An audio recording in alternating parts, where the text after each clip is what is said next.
Are we live? Hello chat. Alright, welcome to the second part of the Library Hero tier list streams. Today I'm joined with Milk Hosamo and Arkandale, aka the English Hosamo Archives. Hello. Yeah. If in case you haven't noticed, there are a few more bells and whistles in the stream. Yeah, we got the Vietnamese nail salon banner for the playlist track, and also my little Sona in the top corner. Yeah. All right, so I guess we should start with reviewing our current tier list. Is there any one that you guys want to like reevaluate for your rankings? Because I do have a few in mind that I'm willing to put down. No, you guys can go. For me, it's only Summer Toshu. When I'm looking at the stream, I would just put him under Summer. I would just put him between Summer Barrel and Barrel. Okay, my three picks for that V Rexer, Summer Toshu, and that V Showing can all go down to tier. Okay. I do think that Summer Toshu is a little bit better than Barrel still, but not that much, just because he is element neutral, and he does still have better synergies with follow-up supports, and he's also better at farming. But they are basically the same character. Well, in terms of practicality, anyways. Yeah. Same with Valentine's Rexer. He can also go down in tier, I think. Maybe a bit better than Mokdai. I don't know. I did want to bring Valentine Rexer down, but I felt like that would be shot down. So, but I'm glad I was spiritually giving off that aura, even if I didn't say anything. Okay. And yeah, Showing can also go down. Like, I guess he's better than. Yeah, that's fine. Yeah, just right there, I guess. That's fine. All right, I'll take a chat real quick. Hello Hika. Hello Ara. Hello Lucky. Hello Dora. For long and see. I mean, I guess there is an argument for that, but I think just mathematically he just provides too much value to be put in C tier, unfortunately. I think you should never ever pull for this thing, but I don't think he's actually like C tier material. Yeah. I'll compromise though and like move him below Synthak. I don't know. I still think he's better than Synthak in terms of value. He has like no relevant teams though. That's the thing. I think you can. But it's like you can at least use Synthak for like cope teams, but if you use V Furlong, you're coping on cope teams. You know. I know, but it's like I just don't respect bird teams a lot, so it's just kind of like. Respect Synthak. He's cute. He's a hottie. Okay, well, I need to wait for his variant in order for me to. I need a better kit with that face. Okay. All right. Now that we've got that out of the way, we can talk about the news page that released last night. I think. Let me find a source for that. Yeah. So we're gonna get a new event in 4 days, in case anyone does not know for some reason. So maybe a good time to start saving and whatnot. And they're also gonna be doing some reprint banners as well. So we can take the time to review these characters first. So right now, we're gonna do the banner with Volp, Nessun, and Geyser first. So I already have Nessun up, so we can begin ranking him. Do you guys have any thoughts on this? X tier 0 DPS in 2021.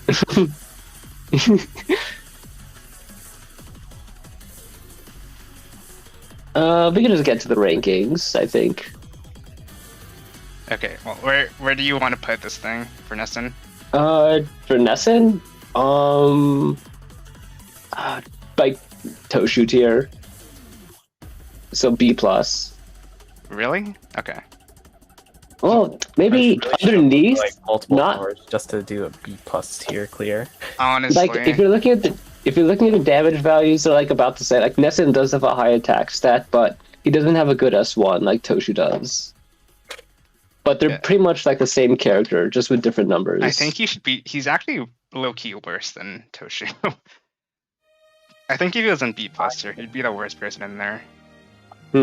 I would put him at B. It's like you can't get mogged by a 4-star. Get out. Honestly, yeah, he's fucking water Victom at this point. Which is crazy to say. He has like actually no support. Actually, where do we have? Yeah. Okay, I'm looking at Q. Q each is a B, huh? I kind of like compare them in terms of like. Okay, how about He's like the better Kyoichi, I guess. Maybe below Victom, since Victom has better multipliers.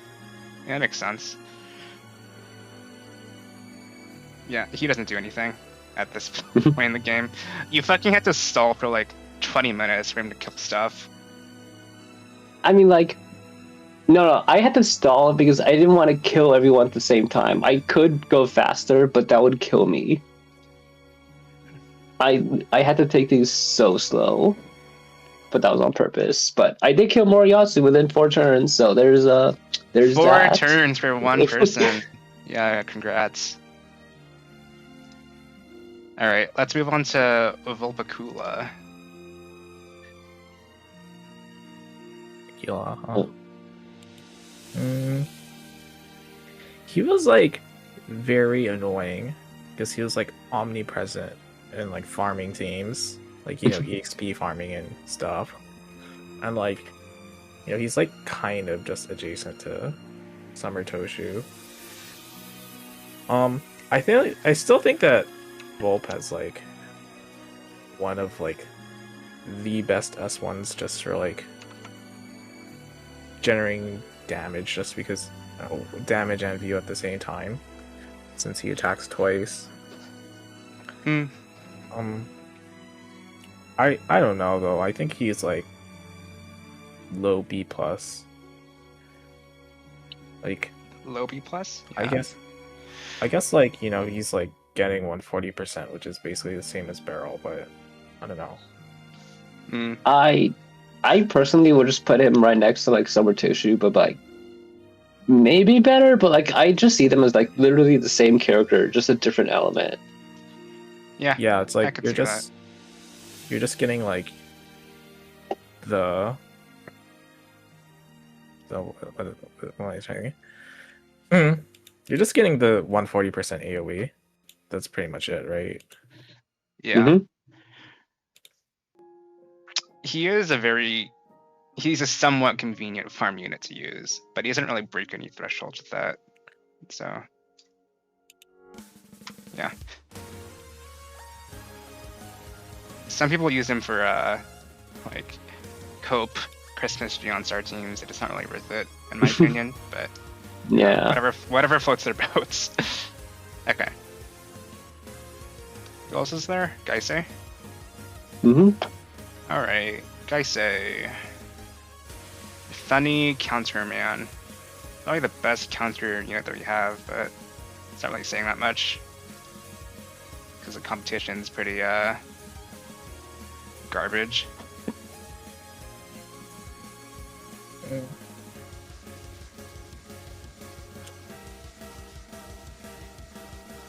Has he ever been able to deal cool buffs?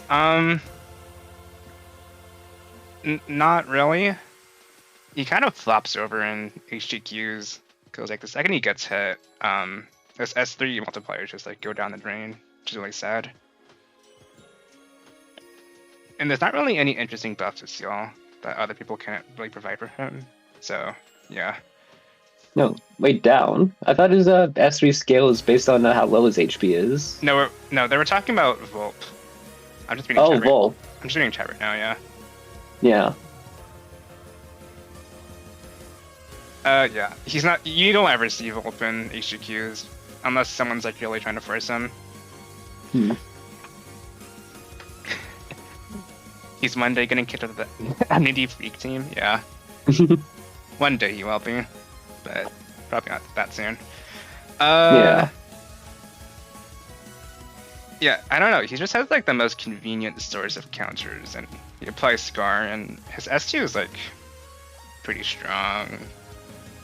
His S3 doesn't exist though, which is unfortunate. Like you pretty much like almost never pop his S3. Not a Pretty good much, skill. yeah. But it's like, you do good work with his S2 anyway, so you're not really losing much. I guess, but he's kind of a one skill wonder, you know. But that's a fun one. That's a big wonder. And despite being AoE, he actually doesn't like do that well for multiple enemies when you have like actual dedicated Wakelet units. Hmm. At most, he's like a 2-turn merchant for most quests. It's not really good for farming either, but he is good at what he does, which is the counter play style. I guess one thing I want to note is that how unreliable enemy targeting can be. So your primary source of targeting will be like allies, because trying to force enemies onto Gaisei without like actually giving a taunt or whatever, that's completely RNG and completely unreliable, even if you top slot him. Right. God, this is really iffy to rank. He has good multipliers, I think, but his playstyle is a bit iffy. I think if I put him in Esther, it'd probably be like the lowest person there. Yeah, I think that's fine. Yeah, because like he does good, but it's just kind of like when I think of Gaisei and we're like kind of ranking him low, I'm mainly thinking of his playstyle. He's good at what he does, but you know, what he does is like it's not as crazy fast due to, you know, the inherent nature of counter gameplay. He's low key getting carried by how good his supports are, which is mostly just Alland at this point, because Genji is like kind of mediocre, and Moriyasu is a bit redundant because they both apply Scar. That's really just Alland keeping him up here. All right. Do you have any thoughts, Milk? I hate this unit. I guess they were actually like kind of nice to have actually for like farming, since like they can push extra damage in like a farming quest, but on auto, I mean too. Like you don't have to like build around it. You just get him hit. But it's like, I don't know. I don't have these like enmity users, so it's just like whatever. Yeah. Hmm. Also, his view stat is atrocious, and he doesn't even get view for his counters either, which is a bit sad because that archetype really needs some kind of view gen.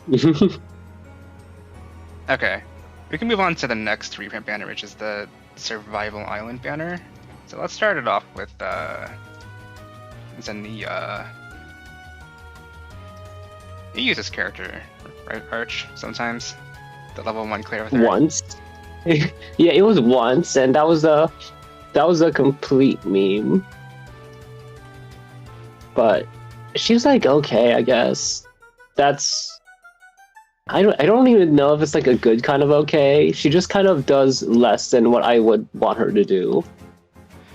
Because her S2, I never actually read the values, I guess, but like her S2 is like okay. It's the first time we ever got ally damage in the game, so you can kind of see it as like a prototype skill. But yeah, it's just like minor view gain from that. But you know, with that low attack stat, you're not gonna get a lot of view. So really, the only skill that exists is our S3, which is, it's view gen, it's positive view gen plus attack up for one action. That's all you're getting. So I don't really have high thoughts on her. Yeah. I think she just got power crept by Astar, and there's not really much else to say.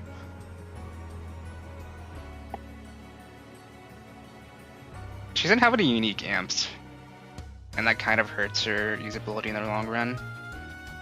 I think, because of how cheap her S2 is, she kind of gets better like the older your account is, because you can like engrave her and give her fan count and shit, but at that point, you probably have better units to use in the first place. At least in terms of view gen.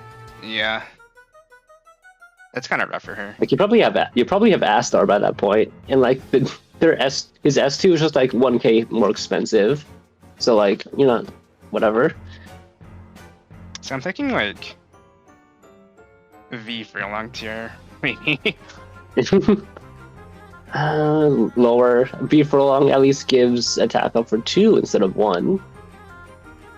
Maybe you could see the view gen as like a positive thing, but it's like, yeah, I guess, but it's also like, it's okay. Maybe next to each other, I guess. Makes sense. Any thoughts, Milk? No, I've never used this unit. I don't really care about view gen. Like, you had to do the stupid Summer Sada rigging to get like max potential, and it's like, whatever. All right. All right. Let's talk about the other 4-star then, Mr. Yu Hong. I don't know why, but he's like weirdly strong in that farming quest he had in that Xmas event. But like outside of it, he's just like very unremarkable. It's because like no one is like tanking that quest. So his skill is just like hit like a truck. It was like very strange to me. Like, am I like seeing things? What's happening?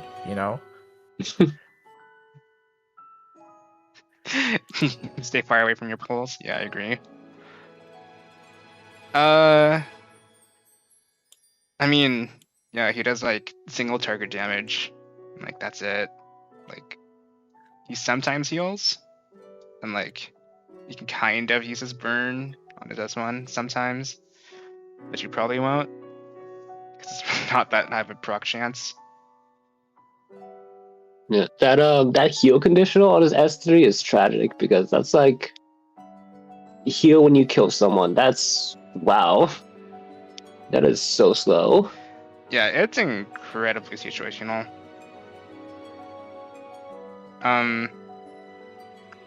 But he does do a decent amount of damage, if nothing else.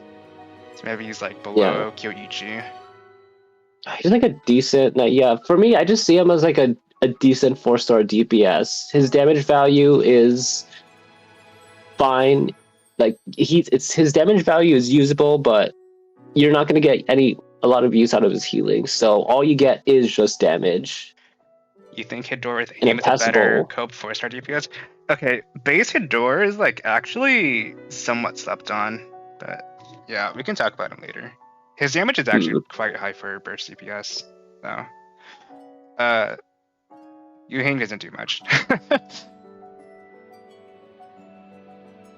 Yeah, Kyoichi's fine. I kind of do think of them the same. All right, low be it is. Let's move on to base Johnstar.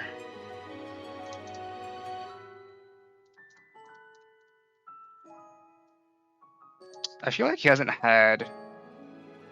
had some like horizontal upscales this year, or this past year rather, but it hasn't really been like that crazy in my opinion when compared to like Bard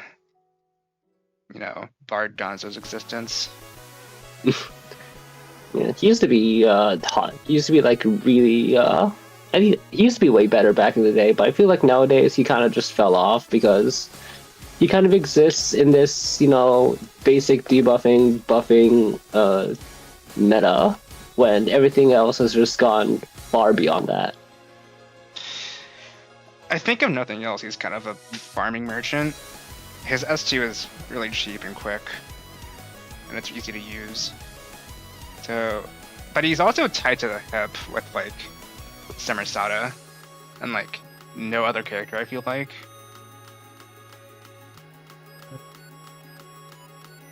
Yeah, I have mixed feelings about John Star. It's just that like I think he's like power craps and then he just like comes back. It's like what Yeah. I'm not sure how much value he gives to an account right now when we have people like, base Reiki and skill tree. I think I wouldn't say no. He's not bad. I do want to establish that. I don't think he's like a bad addition to your account. There's just way better options, but he's solid. He's But fine. he's just not that. Yeah, he's fine. He's just not that big or special anymore. But if you have him, you can use him. I'm feeling A, to be honest. A? Do you think he's better than A. Pub Variant or not? Maybe a little.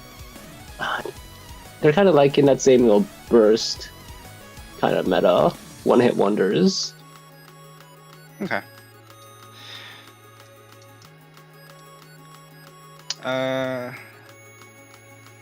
Maybe the defense down plus is nice for bosses.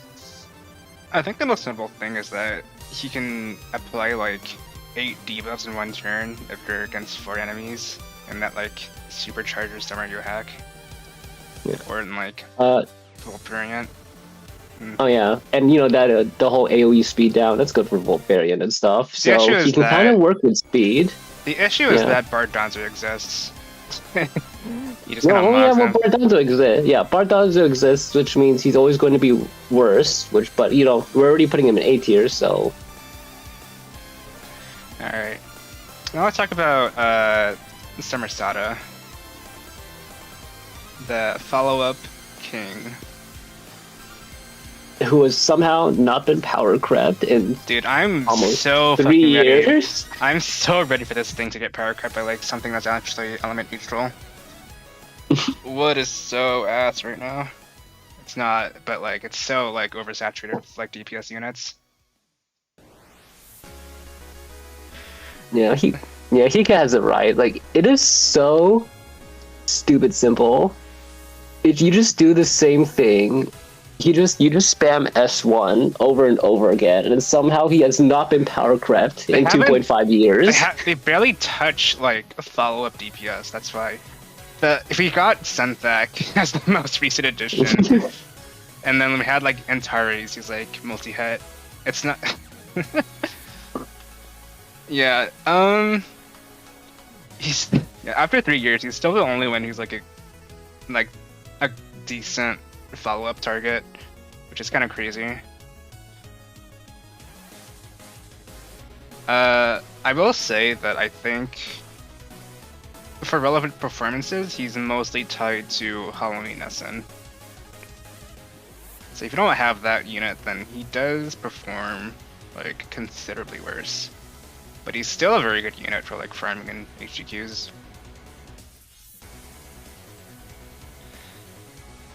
We haven't gone there, but we probably assumed he was bad. Yeah, I guess. I guess. Alright.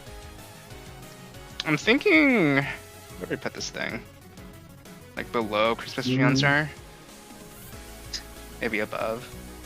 Because he's good at farming as well. I guess it depends on your priorities. I think it's above. Both him and Gionsar need like a partner to like flip them up. But when you have Sadayoshi's partner, you can use him for farming, whereas Gionsar is basically stuck doing HGQs. Mostly anyways. I guess you can you could say that like Summer Sada is able to like drain the durability gauges super faster than Giants are, because Giants he doesn't have an S1 that can actually attack, so he does not have that ability to drain durability gauges as fast. I mean, if they have the debuff clause, you might be able to do it fast, but Well, that's an if. Sada does not need to rely on that. okay. Any thoughts, Milk? Put him above This guy is like Giants, carrying my fucking account. Tragic. This 3-year-old DPS still serves meta the old-fashioned way. I'll put him above Geonter to send a message, you're right? He's like the last vestige of like the old buff meta before the game moved on. I mean, that's just how it is. This is like, Yeah. it's like, this unit is literally just carrying my account. It's like, I don't really want to like, keep playing him, but the game gives it to me in grab bag. I'm like, oh, I guess I'm just stuck with this guy forever. It's like so tiring. But I mean, he's pretty fun. He's like very good for clearing the roguelike, when it was like relevant. But it's unfortunately not that relevant anymore. So, what can you do? Yeah, I feel it. Alright, let's talk about the jailbreak banner now. So, we'll start off with Beagle. Funny purple ball. First introduction of piercing damage, so that's fun. I think you're probably the best person to talk about this guy, Harvey. Maybe. Yeah, I've never used him, so this character was like kind of memed on when he released. Cute music, yeah. This event is actually really good, by the way. It's probably one of my favorite events that they've written. Chroma's peak too. I'm really glad that we have him for the composer for this game. Anyways, yeah, this character was kind of memed on when he released, because he was like fucking barreled with the worst conditions. I think after Stereo released though, he got better, but I think in essence he's basically a mediocre unit who's carried by good supports, if that makes sense. Like, he doesn't really do anything special, but if you can actually reach his conditionals for low HP, then you have somebody who can like pop their AoE burst and like instantly proc Gonron passive, which is actually pretty good for like burst setups. Yeah. Some people try to use him to like proc other on-head effects. I wouldn't do that because he doesn't offer any other utility besides damage. But he's not that bad right now, which is kind of crazy to say. But he doesn't require like decent teammates and like knowing what you're doing. Yeah. I guess he's just being carried by like the enmity archetype right now, which has gone better. So with that improvement, it just makes Bagel better in the end. It's also and really... also to oh, sorry, I just wanted to answer Hika's comment in chat. Piercing damage, it's basically just, like self-damage to yourself, but the special property of it is that it ignores all defensive buffs. So your defense ups, your defense downs, barriers, even inversion, it doesn't affect any of that. So they still stay on your person. They don't like tick down by 1.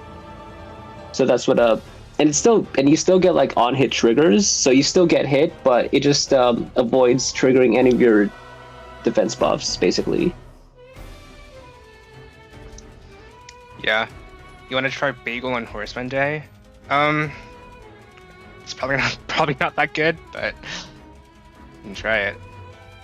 Yeah, I was gonna say that he's also a very good leash partner with Stereo, because his base speed is actually really atrocious, but since Stereo gives 2 turns to speed up, or like 3 rather, you can like keep him at like a pretty good base speed after you like do the S2 S3 loop, which makes him a pretty good, like actually one of the more ideal partners for Stereo. Also, oddly enough, in Estosis, yeah, his variant is eminent. But yeah, I'd actually say that Beagle is currently sitting at the bottom of V+ tier. Barrel is kind of gated behind combo supports, which usually aren't that great. And Bagel takes time to set up, but he does have stronger supports in general, I think. So yeah, they're about interchangeable for me. I think in that sense, I think Barrel is still easier to build because combo is just way more accessible than Enmity right now. Yeah, I can see that.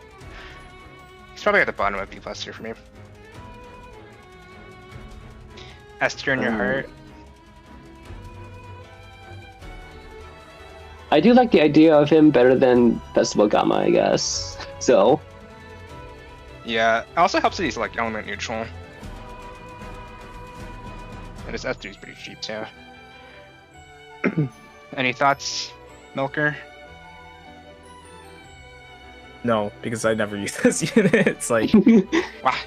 I know, you know, I've seen the videos, but it's like, I can't bring myself to use this guy. Okay, fair enough. Let's move on to Mr. Quartz himself, Jailbreak Okitaka. Ooh. Ugh, this dude. I mean, it's like legit. It's like this dude is like so annoying because he's meta, even though he's not meta. Yeah, he's in a very weird spot where he's like, quote unquote meta, but only for farming. And if you try to use him for HEQs, he kind of flops over and dies. it's so hard to use him in HEQs. Even when he was like getting shielded in his own event, it was like terrible. Yeah. Because he's like, can you hover? Can you hover over his the list of skill 3 exponential damage? Because I think the status is like super funny to read. Oh yeah, this thing. Like with your mouse.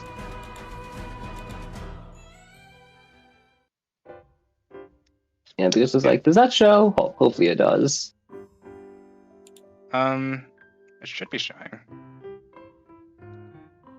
Okay, it does. Yeah, because I remember reading this when it first came out. It was like 500% damage, like a 500% damage multiplier. That sounds insane. And then you actually get to using Jail Okitaka, and then you realize his conditional is buff turns, and then you realize that his damage isn't all that great.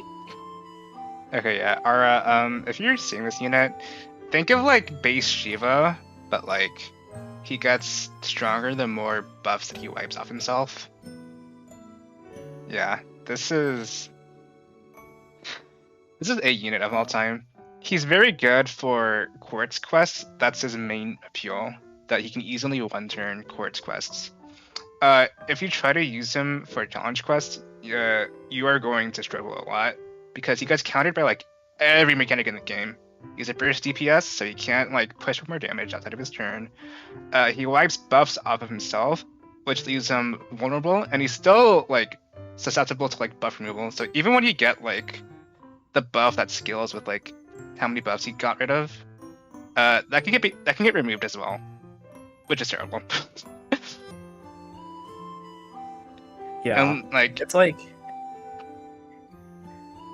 he's kind of like if you had Mononobe, who's like super meta, but he's also trash simultaneously. Like, what's going on? You know? Yeah, he didn't remove debuffs either. Oh, it's just buffs.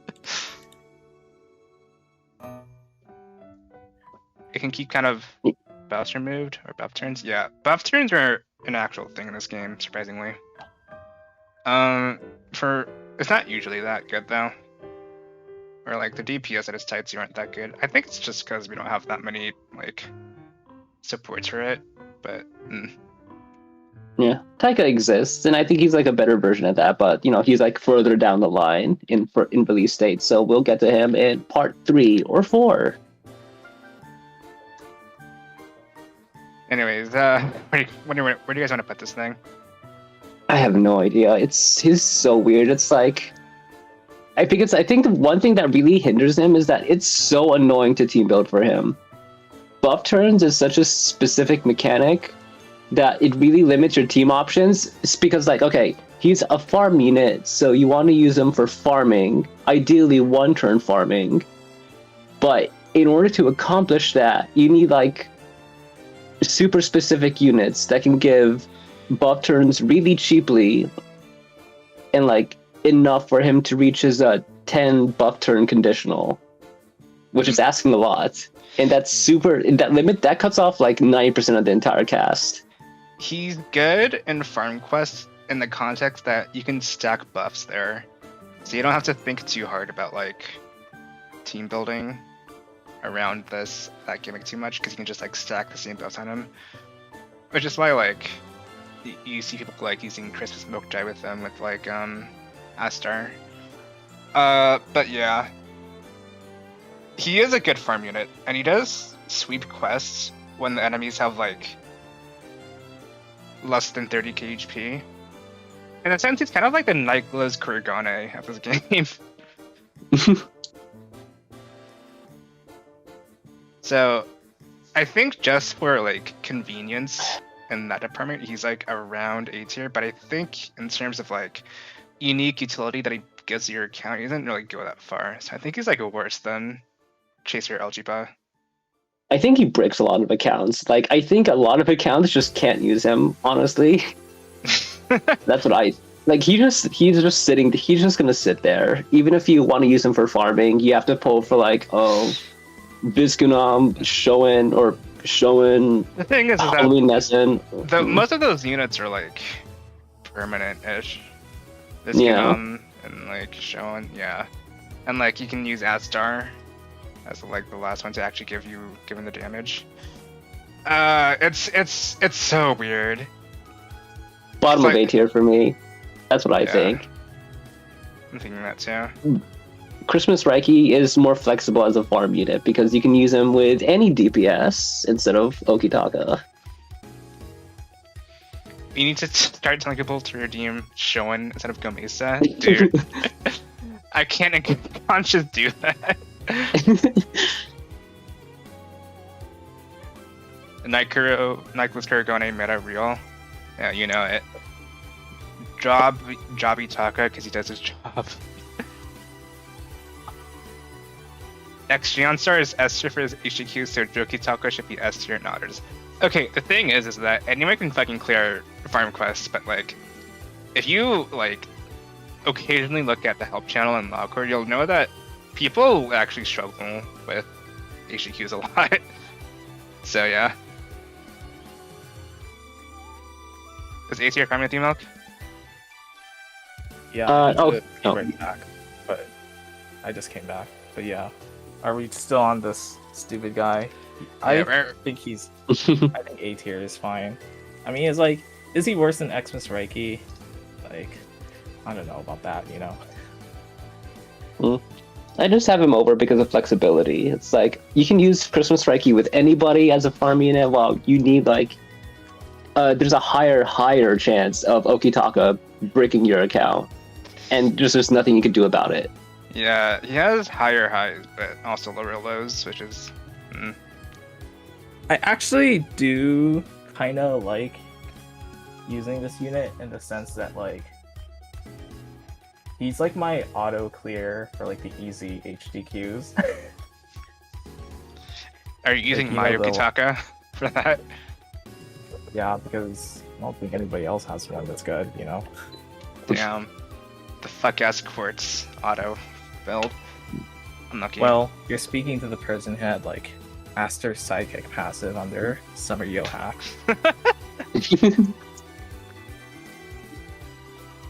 This layout rules. Thank you. We spent a good amount of time trying to tweak it last night. Alright, let's move on to Jailbreak Obsidious. and actually Ooh, fun. interesting unit. Not that Jailbreak Ukitake isn't interesting, but it's more of like he's interesting because of how Jailbreak That is- Obsidious is interesting to me because I don't think he was like, you know, like super good when he released. You remember, if you remember right, it was like, Mhm. you know, like, oh, this bullet gameplay is like okay, and then I don't know what happened. Maybe like Grigori released after. I didn't keep track, you know, and then it was just like fucking crazy. That's just what multi-hit did. Like this is the start of like the multi-hit craze and like the redemption of that entire archetype, or like I guess like the beginning of it, not like redemption, but like between I think the Christmas beginning was- Monomasa. Yeah, Ex Mono, right? Yeah, no, it started with Christmas Monomasa, but the thing is that like nobody worked with him at the time. Your cope option was Summer Alpheka, so he was just kind of sitting there, and then no one really knew what to do with him. And then 3 to 4 months later, Jailbreak Obsidious comes out, and everyone's just like, "Oh, okay, yeah, this is what you're supposed to use Christmas Monomasa with." And then Yeah. after that, Stereo releases, and then things get even more insane. Honestly, if you don't have this unit, Jailbreak Obsidious, it's kind of like he's kind of like those people like V-Gaius, where it's like, you're definitely working with a lot less now, just Yeah. because like I don't have him, so it's like, I mean, every half of the people in my support list have him as their win slot, but it's like this unit is actually enabling a lot of stuff just due to like his S1 and bullet hole gimmick and passive. It's quite a lot actually. Yeah, I think by Um, virtue of just being a really accessible multi-hit engine, he finds just easy value for a lot of teams. Especially since multi-hit is like the strongest archetype in the game right now. And I think it's really dumb is that even though he's like this engine like supportive unit for multi-hit, he's like you see him like kill people with that stupid bullet hole end of turn thing, and it's like what? It's very much like Bardanzo being the DPS, and then it's like, oh, I guess if I read this kit, it's like some stupid ass percentage if we rack up enough bullet holes. I forget Yeah. what it was. So, like, 230. Okay, 230. And that's like, you know, like regular mono that's like halfway between like regular mono's S3, like 270, 180, you know, and like regular mono had to like kill himself to get that percentage. It's like this guy like basically gets it for free if you're doing multi-hit. So it's like whatever. I still think it's a really cool gimmick though. How his damage is like all backloaded, and he's reliant on your team to actually help support him if you want him to do damage. Yeah. Emphasis on the relying on your team, because as Dora pointed out, the first line in Bullet Hole literally says when a unit other than himself deals damage or applies a debuff. So like he literally does not work with he does not contribute anything to his gimmick. You do need partners, but I don't think that's much of a negative nowadays, because I feel like you have a lot of good amount of partners running around the game anyways. It's like if you don't have the 5 stars, you have like Valorey. If you need that cheap multi-hit, Mm-hmm. or like Stereo, something like that. I mean, I guess it was like, you know, Valorey versus Obsidious is like it was like, ooh, you're really poor, huh? Yeah. He's a very comfy unit to use all around. It's a little annoying how redoing his S1 doesn't do much though, other than like just him being an engine for other units. I think it'd have been fine if you could like add at least 1 stack of Bullet Hole if he repeated his S1 that turn, but he's still like a very strong unit in any case. Also, you can use this S3, and it counts as separate debuff stacks. So that's good for people like Summer Yohack. Anyways, I'm thinking like around Summer's auto tier for this thing. It has to be higher. Like he enables multi-hit and also debuff.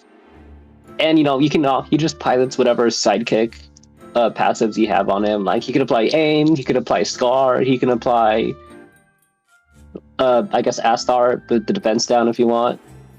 Like that's insane value. Yeah, I can see that. I'd put him over Alland, just because Alland is like, I mean, he's good. He has like that stupid nonsense ass triple amp, but like, if you look at the video, who are you gonna see? Is it Jailbreak Obsidius or is it Alland? It's like, is this a fuck ass video? It depends on if you're in Hero Court or if you're on Twitter. Okay, yeah, I'm fine with really that. That different. It's because of that one Allen stan. He like shoves him into every team. Okay, let's look at the chat real quick. Just get up build string DPS with poor action economy. Yeah, kind of. Keep thinking this guy's from Eidos, from Wolfia. I mean, yeah, that is a Barusu moment. Yeah, it's kind of a shame because I feel like once Wufia released, Obsidius to me, there's kind of like this fatigue, and seeing all these Marusu characters everywhere. But it's like more the merrier for people. I mean, I like Obsidius, so it's just that Wufia releasing is kind of like I'm being reminded of this game that I don't want to play. Strongest. Yeah, well, I still think he looks good, even with the advent of Wufia. So he does, yeah, but you were at the same time, you also played Wufia to try to get Loxuji or some bullshit. At the same time, Arch, his accessories fucking suck. No, yeah, that's sad. No, they don't suck. Well, okay, a fucking rock. They're just they're boring. There's layers to it. There's Well, there's accessory. Okay, actually, I guess his fucking jailbreak accessory isn't that bad. He also gets a cool pen flag with it, but I don't remember fine. Had personality, but it's not on the level of Rexter putting on this ugly ass beetle thing on his head, and Ryusei holding a fucking rock. I thought it was a letter. I was like, oh, that's cute. He got a fan letter, but no, it's some fucking rock. And it's why do you have a rock?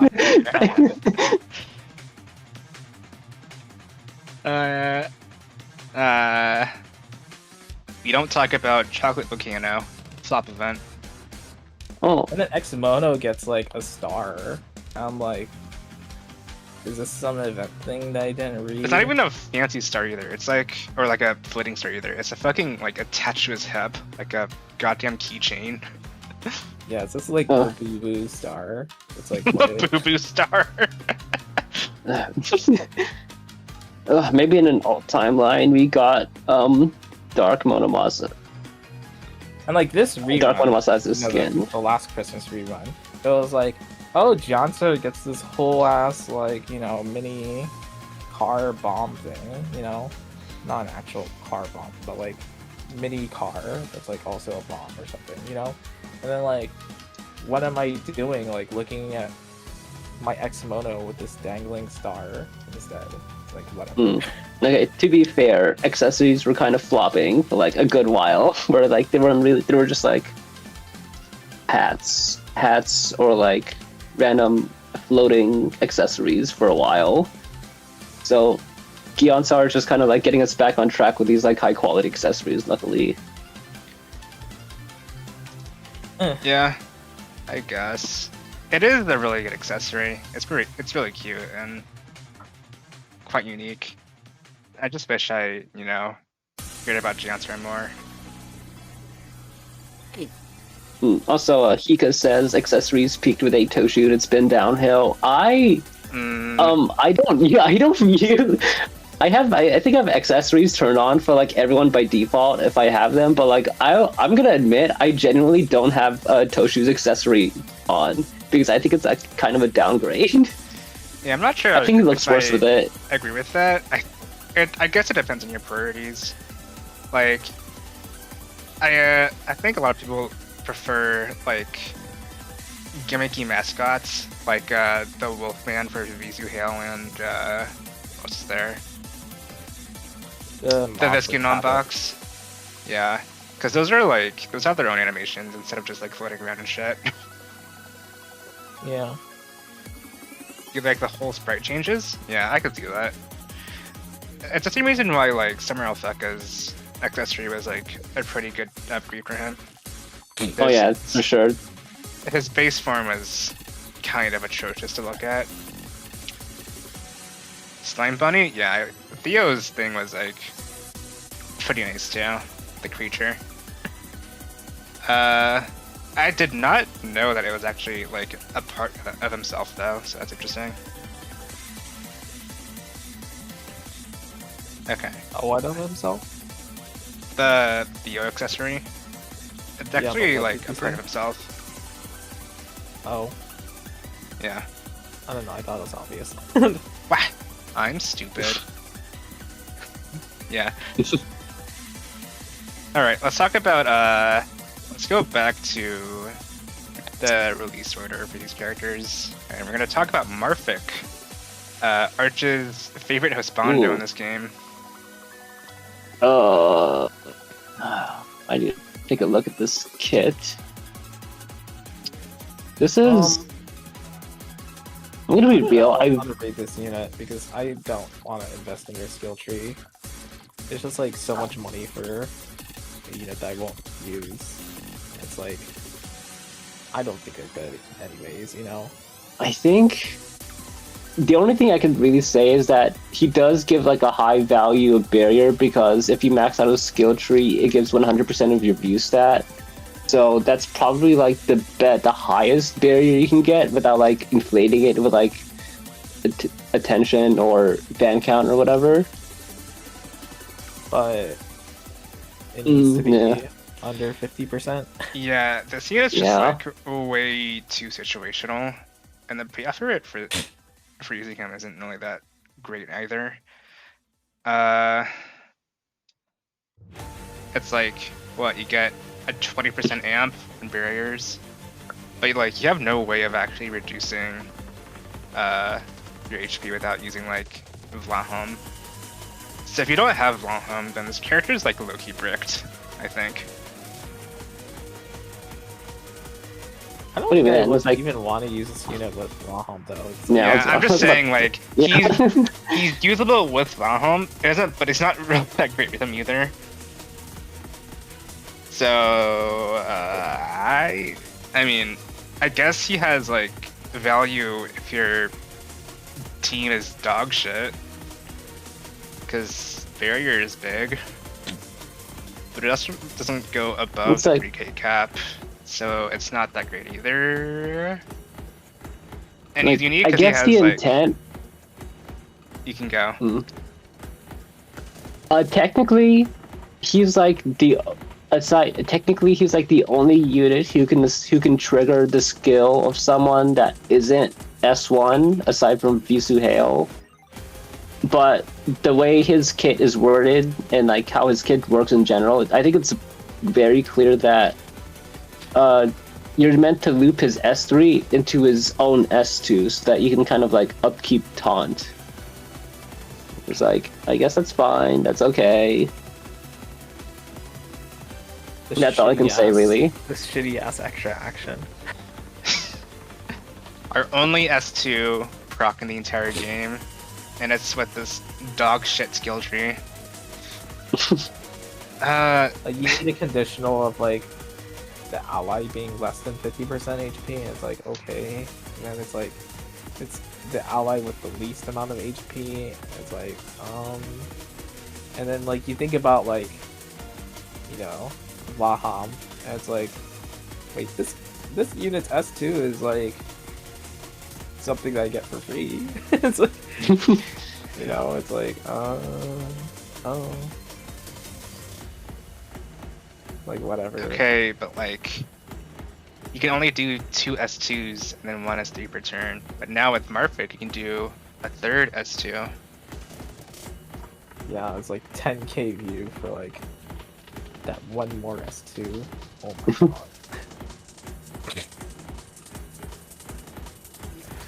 Anyways, like, what, Peter? I guess I'm not really. It's like worse value than Valentine Furlong, sure. Worse, better than Mokdai. I guess. I would just Like he put does him at, do like- more. I would just put him at like D or even Forgotten because it's like, who is using this unit? And it's like if you invested in the skill tree, it's like you're just like wasting money in your account, you know? It's like actually negative value to invest in this guy.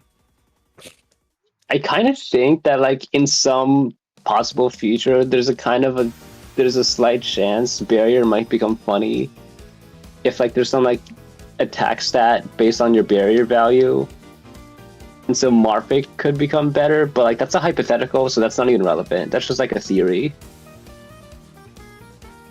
Yeah, I mean they could. It's like do like another barrier conditional like how Marfik has it as well, but I feel like they would just release a unit is like better. I think I think this guy even gets outmocked, like outdone by base Sao Tome, which is like yeah, you know. What does that have to say? Oh yeah.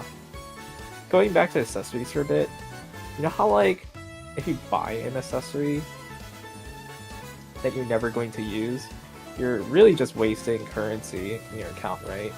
Like, you know, the ugly Revexer accessory. Like if you're never going to use that beetle shit, then you're just like wasting, you know, your time, right? Anyways, that's how I feel about this unit. It's like I'm not spending on this skill tree. Like get the fuck out of here. Yeah, that's a fair point. That's a.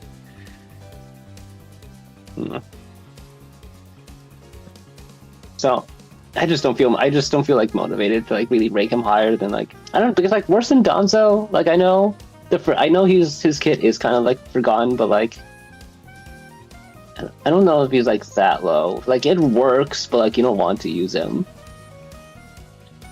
I want to use him. Do you have him skill treed? I don't. I still have him 5. I don't even have him 6-starred. Do you have him as like a support? As like, you know, a support unit that you've used? No. Then I don't think we can say like he's usable. It's like if we use him, we might be like, actually this S3 is like fucking 10k view. It's like, this is stupid. Why is this S3 doing like less damage than Summer Shaft S2? Just to get defense up on the whole team. It's like crazy. You get defense up for free with Theo and pub passives. You don't even need defense up on your whole team when he's a taunt unit. Holy shit. Oh, that is true, huh? It's like, what the fuck are you doing, man? You're supposed to be eating the attacks for the team. What if there's an unavoidable AoE coming up? Okay, we've spent like 10 minutes talking about this dog shit kid. Can we Okay, yeah, we please can rank him ready? C tier. C tier? I say Alright. T. Now, worse than Sui. How about that? Yeah. Yeah. Okay. Who else? Here. God, Water Marfic. that's right. Ew. Water Marfik. Contender for worst outfit in the game. I think he's like definitely up there because canonically he's like just grab some random ass rags or some shit to make this hero outfit. I don't like this game actually because they gave this unit to me for grab bag. Right, that was the thing. Right. And then the year after, they gave me Xmas Go Mesa for like 2 of the worst units in the game that you can have for 5 stars. I guess I'll just like be brief because I talked about base Marfix for so long, but I also have this unit. I also do not want to invest in this guy's skill tree because I think it's kind of dumb. It's like there's this like multi-hit sort of thing where it's like you hit the enemy 5 times and then it gets like defense down like 1.8x, and you know that's like cool until you realize that basically means that there's like some sort of like timing element, right? Because like you have to hit the enemy 5 times and then you have to like save your big burst on that one hit, I think, right? Yeah. And if you're trying to do like a multi-hit, you kind of want to be like sort of agnostic about that. Like you don't want to think about that, right? Yeah, it's kind of funny how I think Chaser Algebra's skill tree was supposed to be like an upskill for this. If it weren't for the fact that he has the fuck-ass bullet hail like follow-up attack that just consumes the excavation immediately. Yeah. I would say think that there is a positive to this unit, mainly just due to the when appearing view. Yeah, yeah. I think. I forgot about that actually. I think the starting view and the fact that he just has like a decent view skill, I don't think he can like be rated like any lower than like high C or low B. Yeah. I think okay. I have to point something out about excavation, but I forgot because I don't really use him. But I kind of forgot how excavation works. But I think one thing that brings that gimmick down is that I think you have to roll over to Morphic's turn again if you want to start reapplying excavation, right? Like if you run, turn start thing, action. No, because I thought it was like Well, the wiki says turn start, so blame the wiki. Yeah, because I swear people were like talking about like how or maybe because I tested it out before, but I swear it was like excavation can only be applied again after it rolls over to Morphic's turn. Yeah. Or something like that. Yeah. But I mean, also I want this kit's like kind of dumb. Yeah. Also I want to point something out because I think I remember testing it before and I kind of had this revelation about what they wanted to do with this kit in terms of like purpose. Yeah. I think they wanted him to be an end of turn view gen. Like view gens are typically like, you know, you place them first in a turn. I think Marfik's purpose is to be at the very end, so he could set up for next turn. Because if you look at that speed stat, it is 97. That is atrocious. He is always going to be dead last. Yeah, but like even if that's their intention, like nobody liked that. Yeah. I'm not saying it's good. I'm just saying that's the purpose. Like, but I don't get it. I think. Like, why do they want that? It's just stupid. But I mean, like, I guess, like, you know, like if you know, like most teams, they just need like one person, you know, setting off the stupid, you know, VP game thing, right? So like base Marfic is actually like, I mean not base Marfic, water Marfic is actually like has a niche just due to that when appearing skill, and then like, you know, you just pop off his S2. It's like whatever. The excavation thing is basically just a little bit of free damage, but yeah, he's just like your regular Borealis pre-Schivo. True. Boost, which is like, I guess. I think he's functional as a V unit.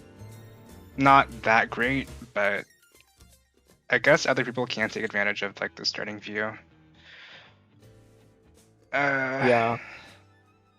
I feel like he's good. I feel like he'd pop up in some annoying ass video where you actually need that stuff, but I'm not really sure due to like fan count and engrave and you know who is it Melly Day passive anymore.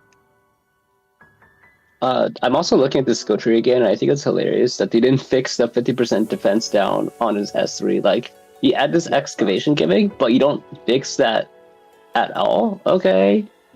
Yeah, it sucks.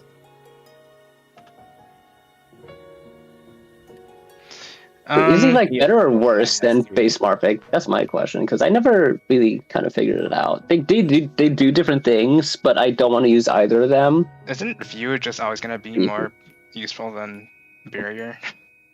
True, Yeah, I guess. I Yeah. think it's like no contest water Marfic. Like people can use view. I don't know if people can use barrier. Yeah. Okay, we can move on. I think he's like V Furlong tier, like above him. Oh really? Above? No, I would say below. Like, he can't even guarantee his defense down if you're trying to think of, like, Okay, but you don't use him for amping the damage. You damage. just use him for like I think convenient view. above V Furlong is okay because like if you're using V Furlong, it's like what the fuck are you doing? And then if you're using Water Marfic, it is kind of like what the fuck are you doing? But you know, you kind of know that you're just using him for the view, right? Like it's very clear. I don't know, but at that point, why not just at that point, why not just use like Yasuhiko Psychic or like Moktai Psychic?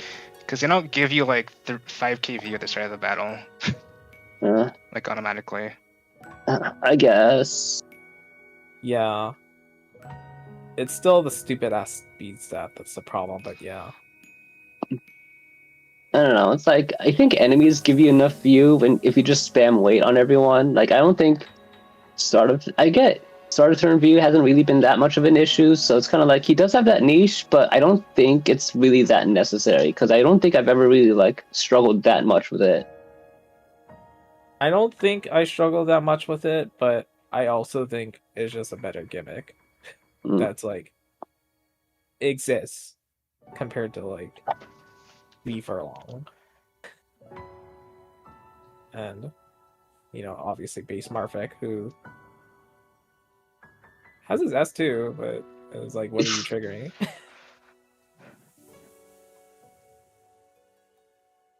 Okay, can we move on? Yeah, we can move. We keep talking about Marfic for way too long than we should. Well, I wanted to go past. It's all Arch's fault. He can't get over his husband. Okay, where were we? Polaris Mask. I think. I actually think regular Polaris Mask was kind of fun in the roguelike. Even though he's basically just like, you know, base Victom still. With like the 340%. It's actually kind of fun to get like a big hit in. This unit though is definitely not meta. It's like he's like still just Victom. Like I don't really know if I use the cheer gimmick thing that much, you know, it's like okay, it's like a little bit of free damage, sure. And then like, you know, you just get view and stuff. And it's good that view is easy to get, you know, it's like it's a lot easier to get a lot of view than like lowering yourself to 1 HP, you know, in the case of Victom. Or like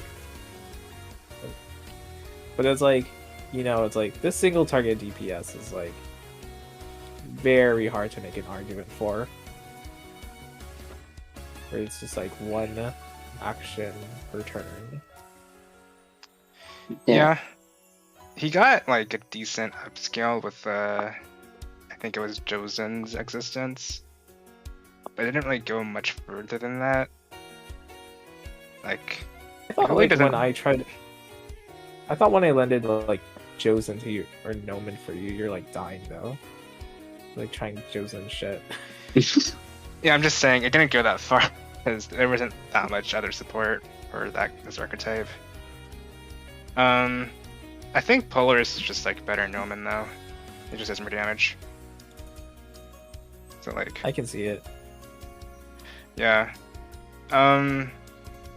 Maybe like around B+ tier. Because I think he's about. Should he demote? Hmm? Should he demote him under? Because he does have a different attack stat. Victim has 3k attack, while Polaris only has 2.1. Is that enough to edge him out under, or is Polaris more convenient to use that you put him higher than Victim? I think he's just I better. think He's gonna have Polaris to kill is himself. just... Yeah, I think like Polaris is like a lot easier to use because Victom is like, you know, you can't heal him, you know, so you get less damage. And you have to keep him alive. So like his damage cap being 340% is kind of a lie, you know? In the sense that like it's not easy to get that. Mm. Yeah. But like Once you Polaris, skill it's, tree like, Polaris, regen it's view. kind of easy to get his 340%. And he also has AoE in his kit. It's not good AoE, but it exists. So he's like that shittier- base syntac. shittier anniversary pub in a sense. That base syntac has 3 damage of 70%. Hush. So yeah, I think he's like around Toshu tier. Base Toshu. I guess. Yeah, I can see that.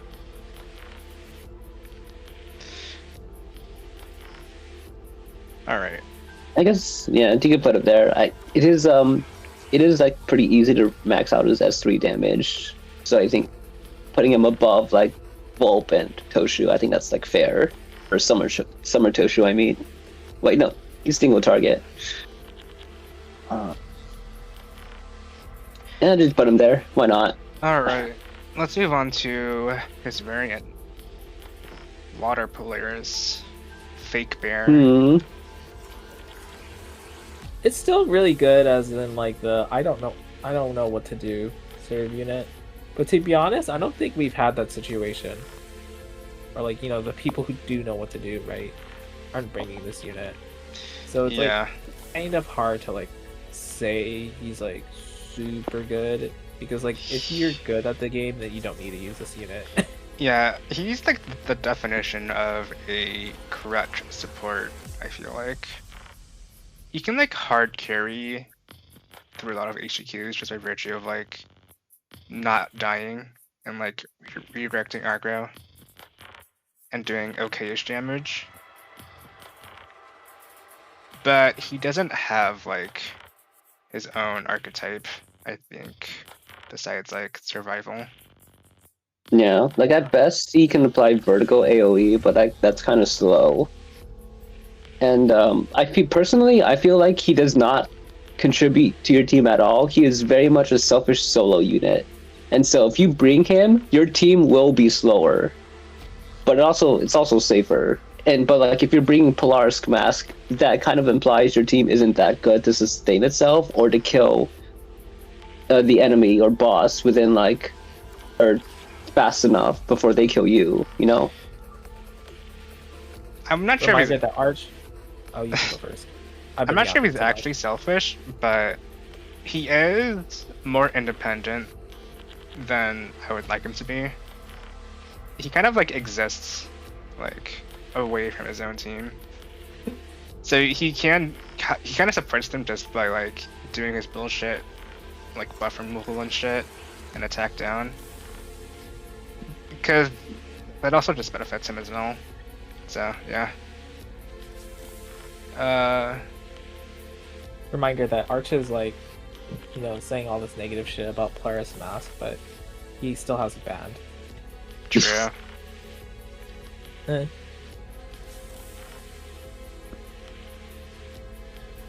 I'm thinking about him. Well, that's with my budget rules. I feel like he's just too strong for my budget teams. But in terms of like regular people wanting to try him out, he does win quests, just very slowly. But that also means that he might be too slow for challenge sims, depending on your team. Which I think is kind of like I think that's like a genuine negative to consider. but he might also kind of like help edge you out in case you're taking like 10 turns and you're dying, but your damage is good enough to kill, but like the boss is just too hard. So in that sense, he's like fine. I think A plus personally. But it's Really? because I feel like S. I think S is kind of reserved. It's hard. It's hard, kind of. But I feel like S is kind of like very like end game push damage. You know, big damage numbers kind of tier. I don't agree with that. I think he provides a little more value to your account than having like base stereo.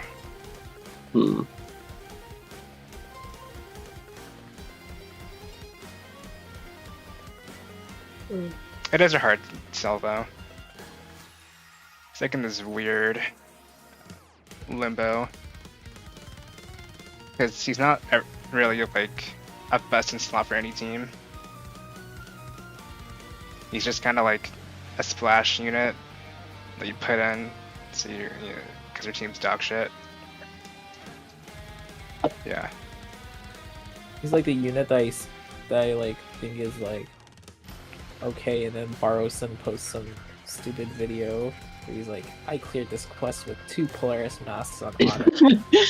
Yeah, Like, he's very cost efficient, so I think that should edge him out into S tier. But he is guess.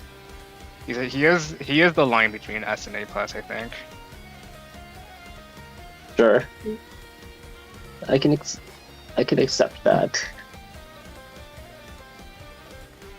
All right. Ooh. Now we're talking about Hydor. Base Hydor, actually. War criminal incoming, but not yet. I don't like this unit in the sense that like he keeps showing up in like farming teams. You know, it's like a bonus unit that I have to use. You know, and he's like not really doing anything on auto. He's like, not a great farming unit. Even like outside of auto, it's like, I guess you have to do this S3, you know, it's like, sure. It's, I don't know. I will say that he has very, very high damage potential. Probably higher than... Yeah, it does suck.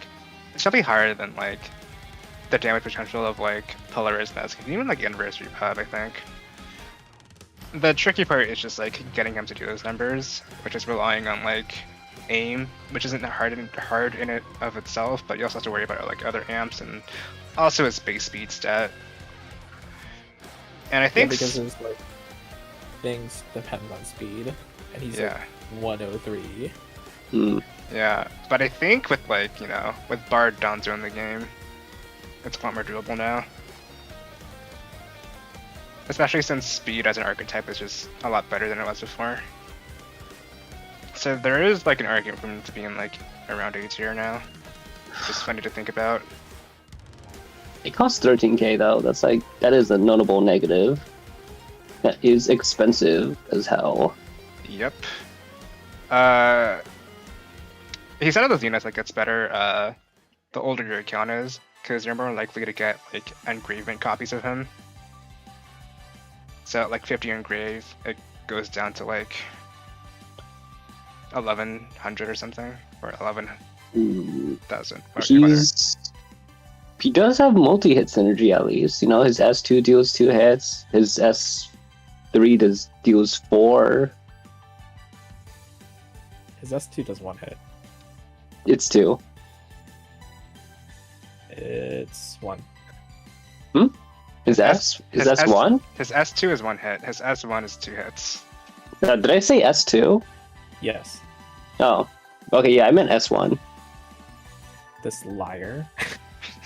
Okay, because like I'm not even thinking about his S2. It's like it's 100% and speed down with 60%. Like, who's using this? I mean, unfortunately, it's like they keep shilling this unit as a bonus unit. It's like, why? And this S1 is 2 hits, but it's like to random people. I'm reminded of like Ultra's stupid ass bullet thing. Where it's like not aiming at the unit I want it to be at. I don't know. I do think he's better than what some people give him credit for. Like at equal investment with like V-Rexer, I'm pretty sure he just like out damages him. Unlike their best teams. Yeah. I feel like I need to see a video because I don't know. Maybe it's possible. No, Arch. It's been posted since like 2023 with people like Has it? Like Exio on him. And like Nisu Hale and shit. Like those 2 spring players with him. Yeah.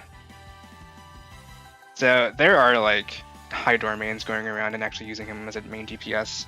And it does work out for them. But he does need like the horizontal investment in your account. Yeah. It's kind of like if you're a Hydor fan, then like I think it is possible to make him work. But as like if you're just like a casual user who just wants a good DPS, then no. But if you want to go all the way, then you can get some value out of Hydor. I don't know. He's better than Nessun, right? And he does like more damage than like fucking.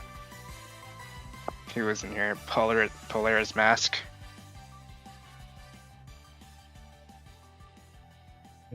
And it doesn't feel right putting him above like Anti-Pub to me. B+? Yeah, I mean, I guess I do feel better than him than Festival Gamai. That's like my benchmark. What do you think, Elk?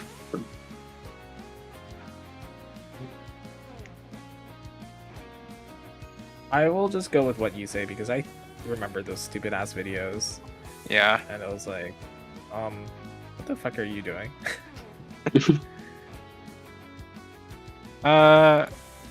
We'll put him at top of B+ for now. Because I think like John Gokitaka just has better utility in the form of like good farming strats. Alright. Is that 5 units yet? 1, 2, 3, 4, 5. It is. Alright, pet stop. Any units that you guys want to talk about real quick? Like out of order? Not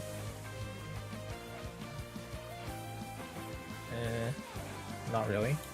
Alright. I'll just bring yeah. Actually, do you think we'll get to... I kind of want to rank Santetsu just because, like, his banner is going to come out. Or, you know, like, and, you know, I feel like ranking his base form, and I don't know if we're going to get to him in time. We probably won't. We're taking a very long time talking about bullshit with, like, Morphic. Sure, we can do Sentetsu. I think he's 5-star. like an easy S tier. Yeah. Yeah, easy S tier. I think some people were, like, commenting on my tier list earlier about, like, how you can tell I was biased because I put this thing in S tier, despite him being, like, quote-unquote niche, but, you know.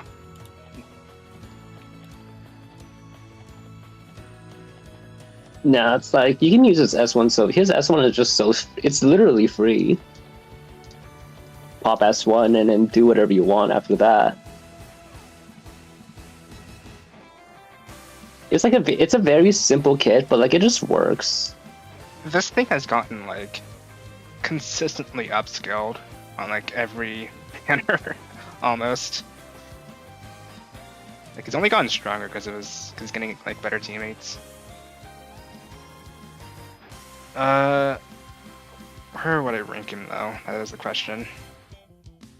Best permanent 5. That's, yeah, he's certainly in the listing, top 3 for sure.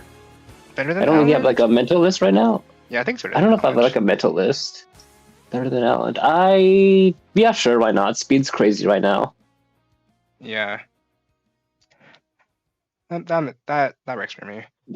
Under Jail Obsidius, multi-hit is still crazier, but you can combine the both and... He's like OT right? Well, no, you like, can't. He's like Bitcoin. Yeah. Yeah, this thing is actually Bitcoin. It's crazy. He's like 2021 and still relevant now. or 2022 actually. 2022, yeah. Yeah. Casual and semi-Reddit cord. I mean, hey, we all have our own perspectives. Some are just a bit more narrow than others. But yeah, this thing is just like really easy to use, and it's so easy for him to get value. And it helps with his teammates. Basically Like, 3 crits. his teammates are just like strong as fuck too. So, yeah. Maybe. Give us the quick prediction for his ult. Well, I was expecting him to be like the DPS, so maybe he's still gonna be like a speed DPS. That's like my only guess for now, because I feel like they might carry that theme on. So if his ult is a speed DPS, that just means his base form gets even more upscaled. I don't see it. I think he's going to be like a lame as fuck burst DPS, like Roku say. Yeah, I think he is gonna be burst, but he might have some speed gimmicks, so that might be fun. Yeah. Alright. Now that we have him out of the way, there is one character that I wanted to talk about real quick, and it's Borealis, because I'm not sure we're going to reach him. So, Borealis, our only polar bear in this game. No one else exists. The glow up that this man received for his skill tree was like insane. He was genuinely like Donzo tier before his skill tree. But now he's like, he jumped up like 5 tiers, I think. Into like A+ tier, yeah. Similar to like Hydor and Base Reiki, this character gets better the older your account is, because you can accumulate fan count on other people, and that contributes to his gauge performance. Which means that if you have enough fan count on your teams, you can like kind of cycle into his like double follow-up attack on the first turn without like relying too much on a view battery, which is pretty nutty. And he also has like just generally good utility right now with like debuff removal and some decent amps with his Concerto buff. And of course, you know, generating a shit ton of views is going to be nice for any team. I think it's very funny how his S2 just gives him +5 speed. Or, no, 10 +10 speed. If when he has the Concerto buff. Like, that's just a funny, like, direct self-admission that they made him way too slow. Yeah. Like, it's like, wow, 104 speed. That is awful.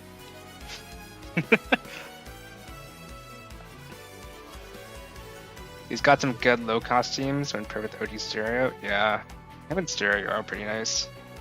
You get to double up on the follow-up attacks and then get another follow-up attack on Stereo. For raw view gen, yeah, everyone did. Also, the funny combo of Borealis plus B Donzo. Yeah, that's part of the other like major pairings that Donzo can give Borealis like Concerto to speed him up, so you don't have to rely on him using his S3. And also just like by virtue of Donzo being like a view generator, you can actually make use of Concerto if he needs to, and also amping your team's damage, because now you have like Concerto on the field constantly.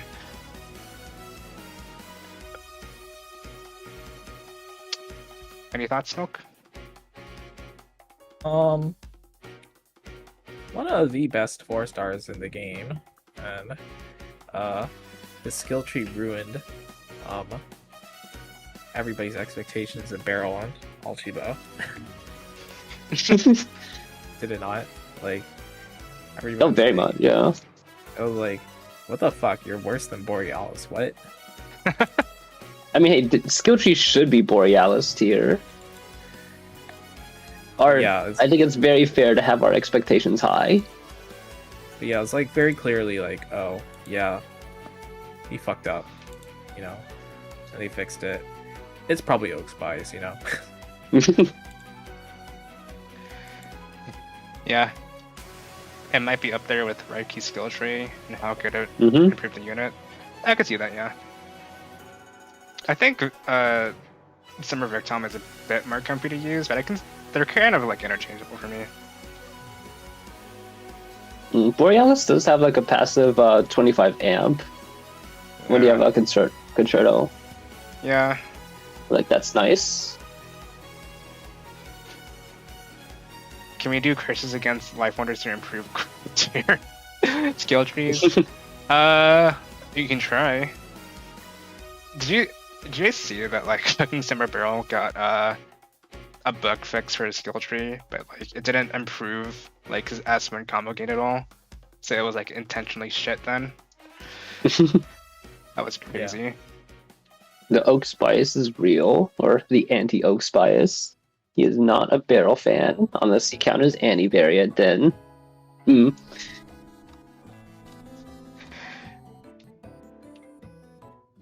Well... Hey, Victom is a bit better because of the amp. Yeah, I can see that.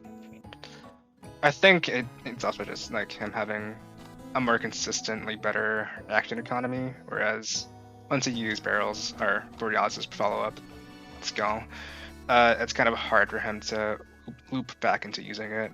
Usually you have to spend like 2 turns building up his gauge again. Yeah, you need like what? I forget the value, like 50k or something? Is that too much? Oh yeah, 50k. It's quite a lot, yeah. It's very much like a 2-turn kind of thing, but he sputters out if you're still like playing the quest, if you're still in the quest after that.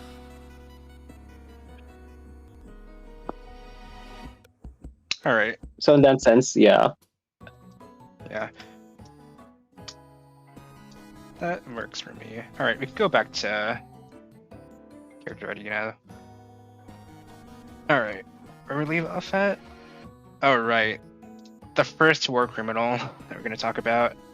Pirate Hydor.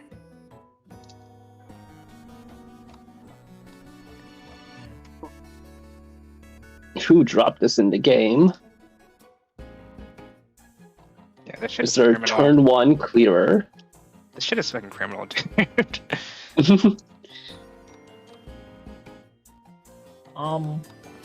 Yeah, he's like obviously one of the strongest units in the game. There's like no doubt about it. Yeah. He's not as essential as like V Gaius, but in terms of DPS, he's definitely up there. Like you just slap 3 multi-hit teammates into a team with them, and then it's like I'll one-shot everything in like 2 turns. Like, okay. You know? You're like, wow, extra action for free. And it's an actual bonus action as well. Like, not even gated to a conditional, like using an S2 or an S3. It's just for free. So like, if he acts already, and then his gauge fills up, he just gets another action immediately, which is like crazy. He's also like not that bad in farming either, which is like crazy. Yeah, he's the only one who can do like the 1-turn auto quartz farming with all Huckle passive too, and that is stupid. I mean, there is a dot team that can do that too, but it's you do have to use like Suheal. That's kind of gross. But yeah, I think when this thing dropped, he was like low key, like the Miyabi of the game. He was just like so far ahead of everyone else. It was crazy. Yeah, it's like I think they just realized how much people just were underestimating speed, and then they just dump him, and then future war criminal, who we'll get to probably part 3. They just like overcorrected on speed so much. It's actually insane. Yeah. Releasing this guy not that long after APUB feels particularly insulting to me. You should feel insulted because they released APUB directly after Summer Alpheka. Like, I don't know what this company is like cooking with combo, but it is rough. But yeah, this is our first war criminal DPS. He just does a lot of damage, yeah. the concept of the 5-parter. It might be 6 at this point, to be honest.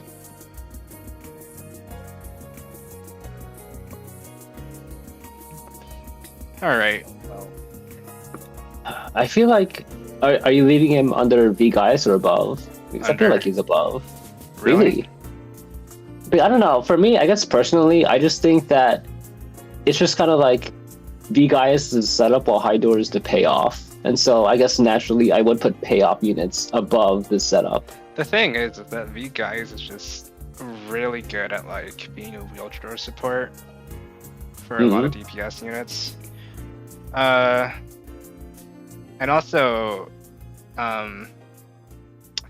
V guys can sort of exist independently from multi-hit.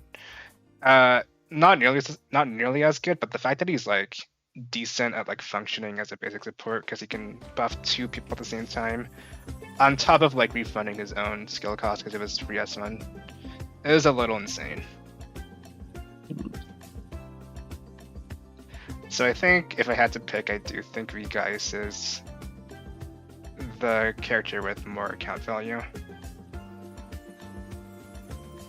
Yeah, I can see that.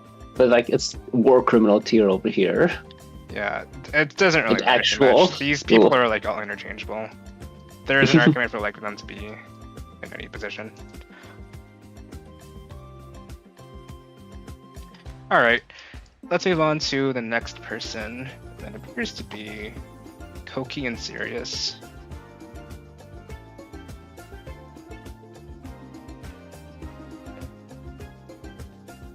did the dog I think he's get like- removed or something? Hmm? The dog get removed. Yeah, it's just Koki in the localization. Really? I didn't see that. What the? Let me check. That's sad, actually. Yeah, they Sirius killed the no dog. longer has a dream. Why did it do that? What the? Yeah, I have my account up right now. I don't know. Damn, I thought it I'm- was cute that the dog somehow managed to become a hero, but I guess not anymore.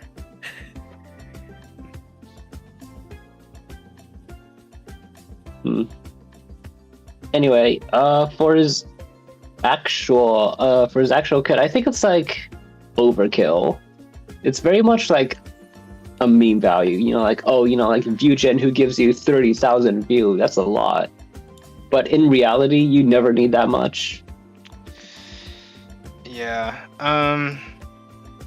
So there's a few problems with Koki in general. The first being is that his speed is kind of slow, which is not what you want for a view generator.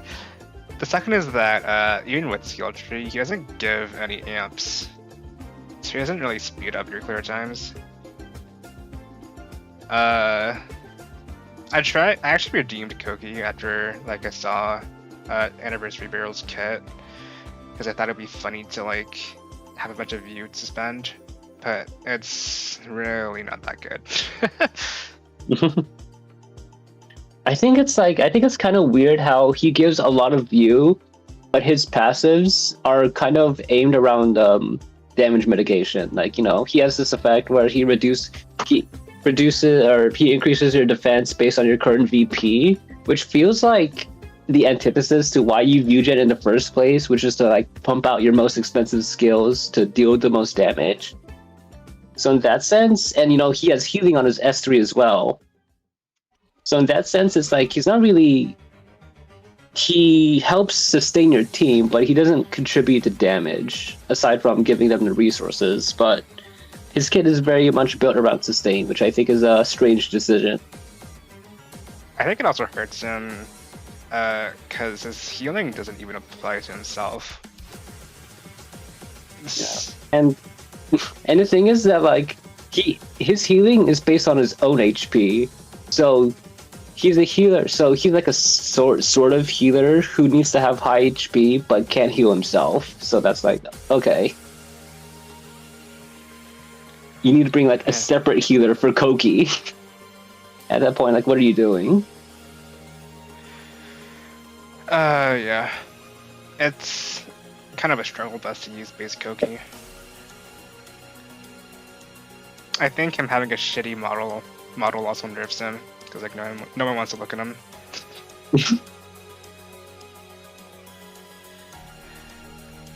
Yeah, unfortunate. Yeah.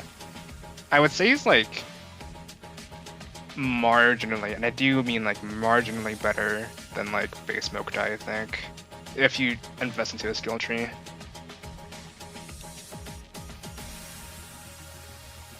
Yeah, like by definition, he does do more, so he would be Yeah. better than Mokdai. It's just not by a lot. I guess top of C tier is fine. Yeah, that's fine. Yeah. Yeah. Okay, now let's talk about his Epstein variant.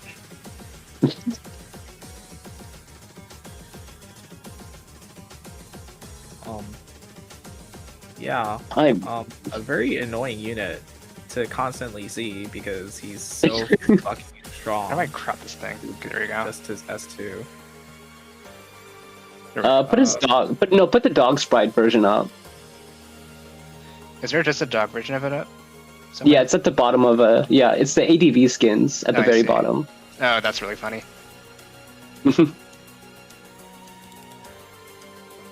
All right. But yeah, he was very annoying because he was actually good for a good while. And so whenever I saw these videos of him turning to Reaper, I'm just like, oh, I have to see this. I mean, he's still good. I think Plum has like demonstrated that he's like still very high up there in terms of like value.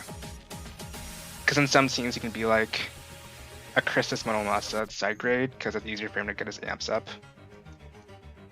And he's like pretty good at like cheesing out like damage caps as well. Yeah, that's like the big thing. That's like the big thing. Just the fact that he bypasses damage caps. That's what made him strong before, and I think that's still what makes him strong now. Yeah. His S3 is pretty good too at like neutering some threats. So like even for those casual players who like play situation by situation, he's pretty good for them as well.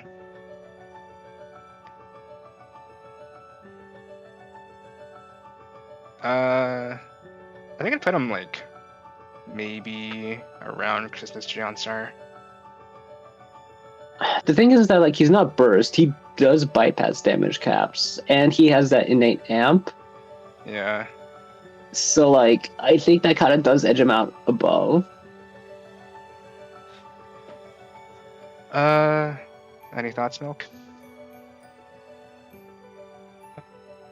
The exact rating doesn't really matter to me. I just think he's fucking stupid. Okay.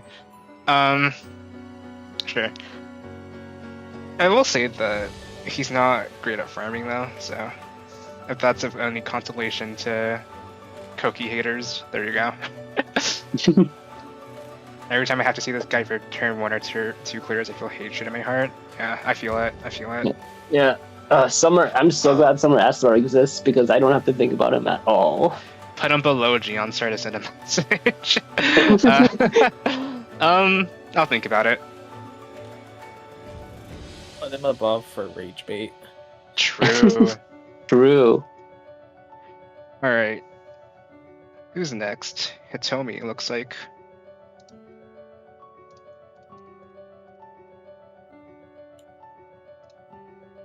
Oh, where are we gonna go? No, I'm just like clicking through the windows. I mean, she exists. I think the only thing you use Hitomi for is her S2, even if you do use her, and like, it's just like showing sidekick or some shit, but cheaper, right? Yeah. It's like It's 3K. There's no point in using this unit. Yeah, it's rough. I Like will her say, best, like, as some trivia, is that she actually used to have like a higher attack stat than Polaris Mask. Like, she Really? used to be like a 2.7k attack person, I think. Oh. They removed that? Yeah. when like the tier 6 came out, she got nerfed to like 2.1k. Oh yeah, right. Like the pre-release stats. Yeah. I thought it I mean, was honestly- I thought it was like super funny, like, you know, because her lore is that she's a super strong alien, you know, despite being like a 15-year-old girl. Supposedly a 15-year-old girl, right? But she's actually an alien, you know. But they removed that lore, so whatever. And her kid's like floundering. Same thing. Yeah. I don't think there's ever a reason to run her when like her best skill is a sidekick active. Honestly, C tier, arguably D, because like it's kind of like we're in that verge of why would you use her? Yeah, there is an Instead of, like- it's just like like you can replace her with a sidekick. There's no reason to use her. Like just Yeah. choose anybody with like a passive. And they'll Yeah. I think she's at least better than Donzo in the sense that her amp is guaranteed. Which is what you can say about Donzo. I guess. But yeah, having a person with the amp on like 102 base speed is tragic.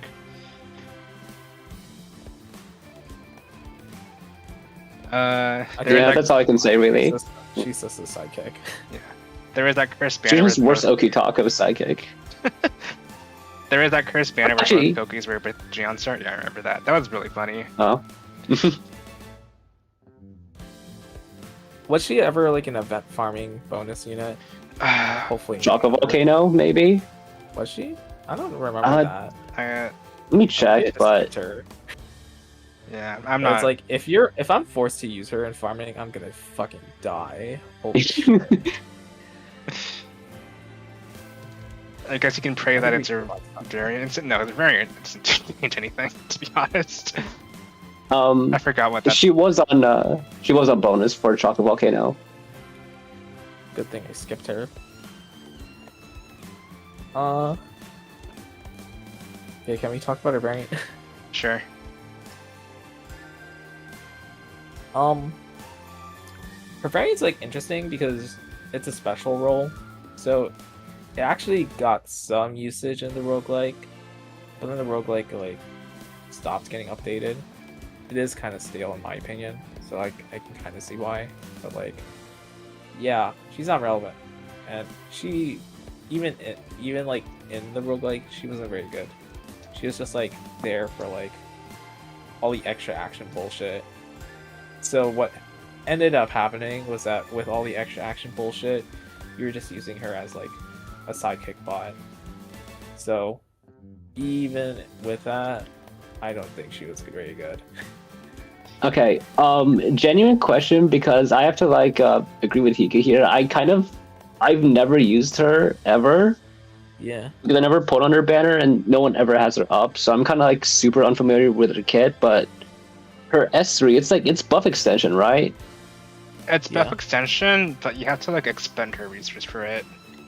Yeah, and it's like, does it extend only like one buff or like all your buffs by +1? It's all your buffs. I think I'm it's- pretty sure. I think it's all, yeah. Because I was using her with like, you know, the hunting horn stuff, right? On like stereo. Because that buff extension is nice. The thing though is that like, because it's like gated behind this fanaticism shit, it's like the only time this like really feels good to play with is in the roguelike. Because the roguelike, you know, you have a bunch of S1s popping up because she's special role, you know. But like, you didn't really need to pop that S3 that many times, you know. You just pop it once. Yeah, I'm not gonna lie. This unit's pretty dog shit.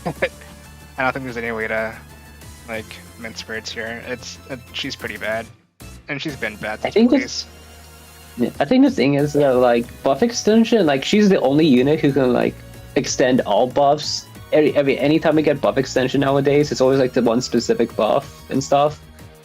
But like, I think what really shows with how like no one else has ever gotten her gimmick is that like it just doesn't really matter. Yeah, the gimmick does not matter. It's on Christmas Naruto too, and like no one gives a shit about it.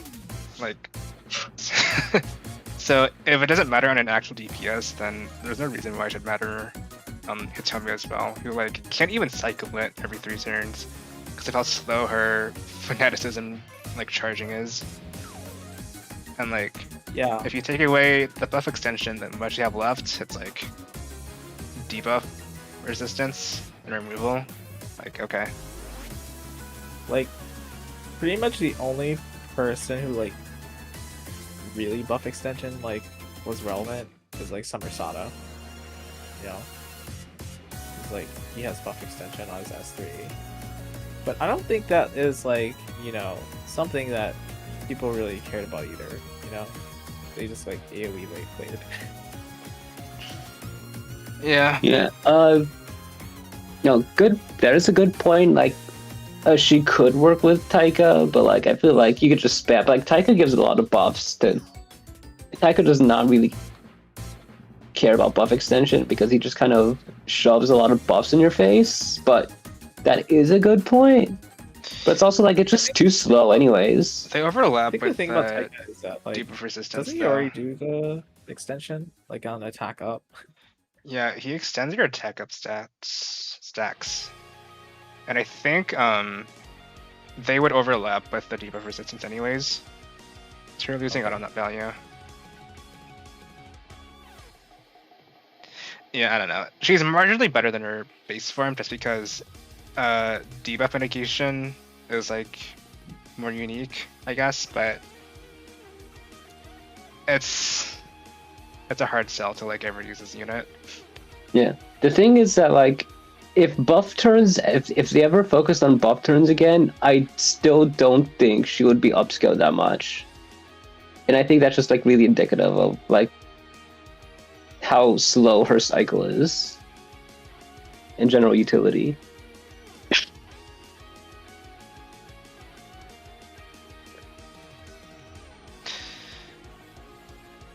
I feel like Let's the go alt to is D Rakta. and base and base is forgotten. I'm not sure about that. There is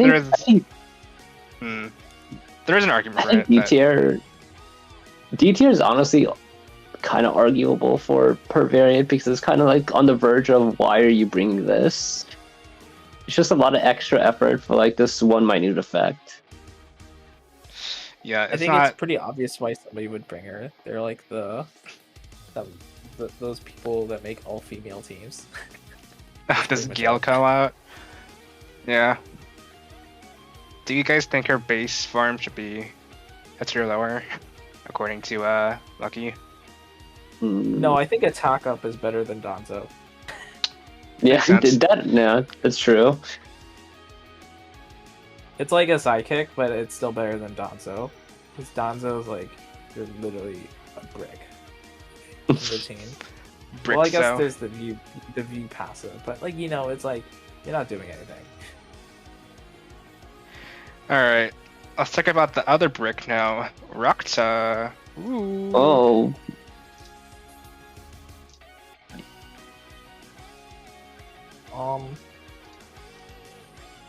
I kind of want to say Forgotten just because I don't like Rakta and him appearing in my polls. But maybe like D tier, just because he got Skivo. Yeah, Skivo I think he's sucks. yeah. He's kind of an S3 merchant right now, which is situational, because it's like, you have to have some of the debuff on them, but when it does pop off, it does give you some decent value. It is still very much situational though. I think the most interesting part is like how he can extend a debuff, but like this is just Summer Hitomi No, but worse. we are not talking No, about it's that not. bullshit extension No, effect. it's not interesting. It's not worth talking about. It's unique, but it's like also I don't care, you know. It is It's astonishingly 50% for one random debuff. It's not happening. 50%, much. one debuff, one turn. Like, you cannot make this shit up. It's so garbage. Is he better than the Hitomi variant? I mean, No. Yeah. Whatever.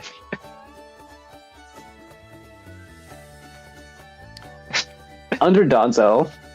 Under Like- What are you doing? Sure. He was in the event, you just roll dice as funning, it's such a horror. Yeah, this character is, wow, we need to delete Enteko Ito forever. Like, what do you mean this character makes fucking V Gaius and base Rockja in the same game?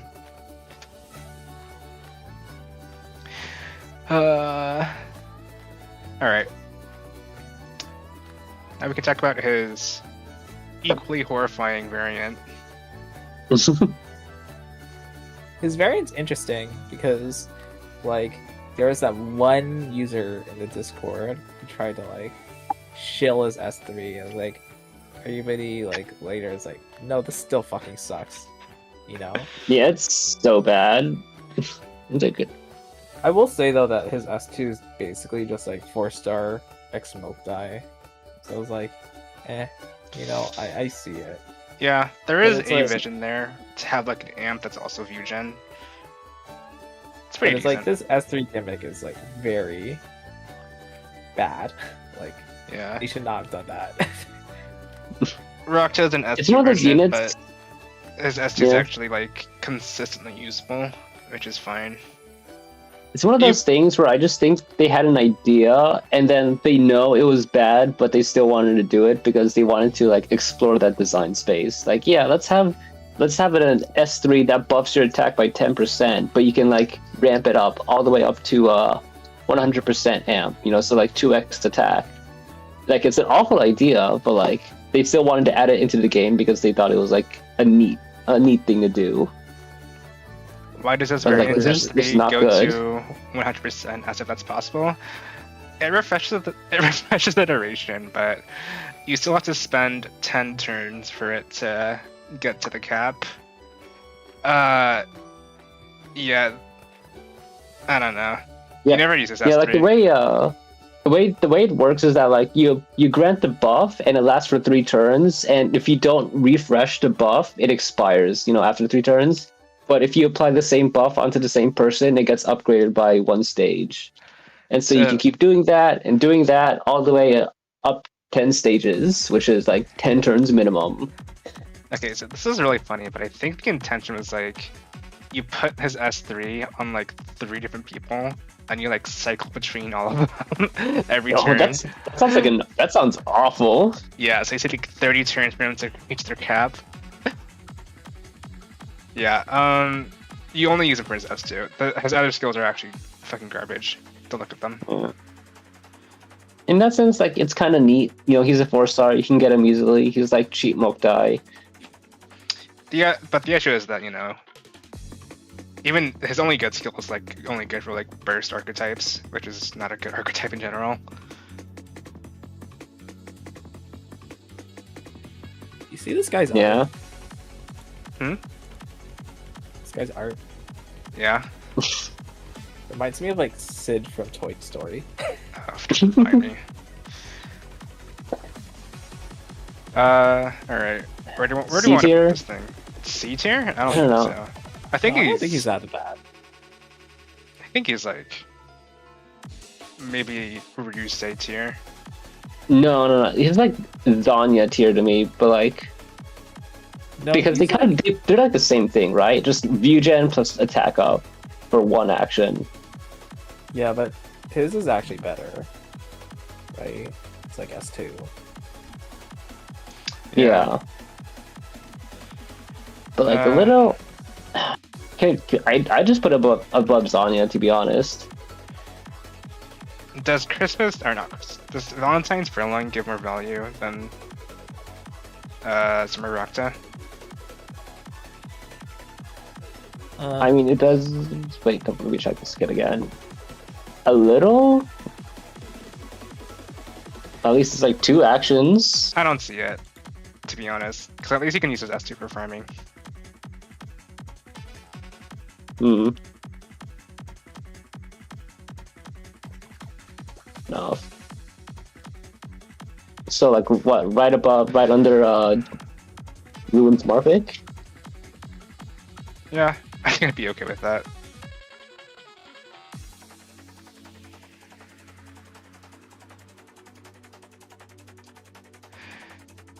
if you click Furlong S3 on Vulpture, you're a funny guy. Rock is done. 1, 2, 3, 4, 5, 6. Oh, we reached the benchmark again. All right, pet stop. Anyone you guys want to talk about real quick? Can we shit on Turback? You want to shit on Turbeck? Oh, Okay. wow. Yeah, let's jump forward and say this guy sucks. All right, Turbeck, the guy who released with the first ever second variant in this game. Right. This guy sucks. Don't use him.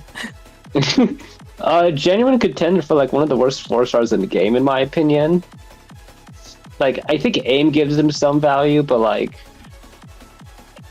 it is not good.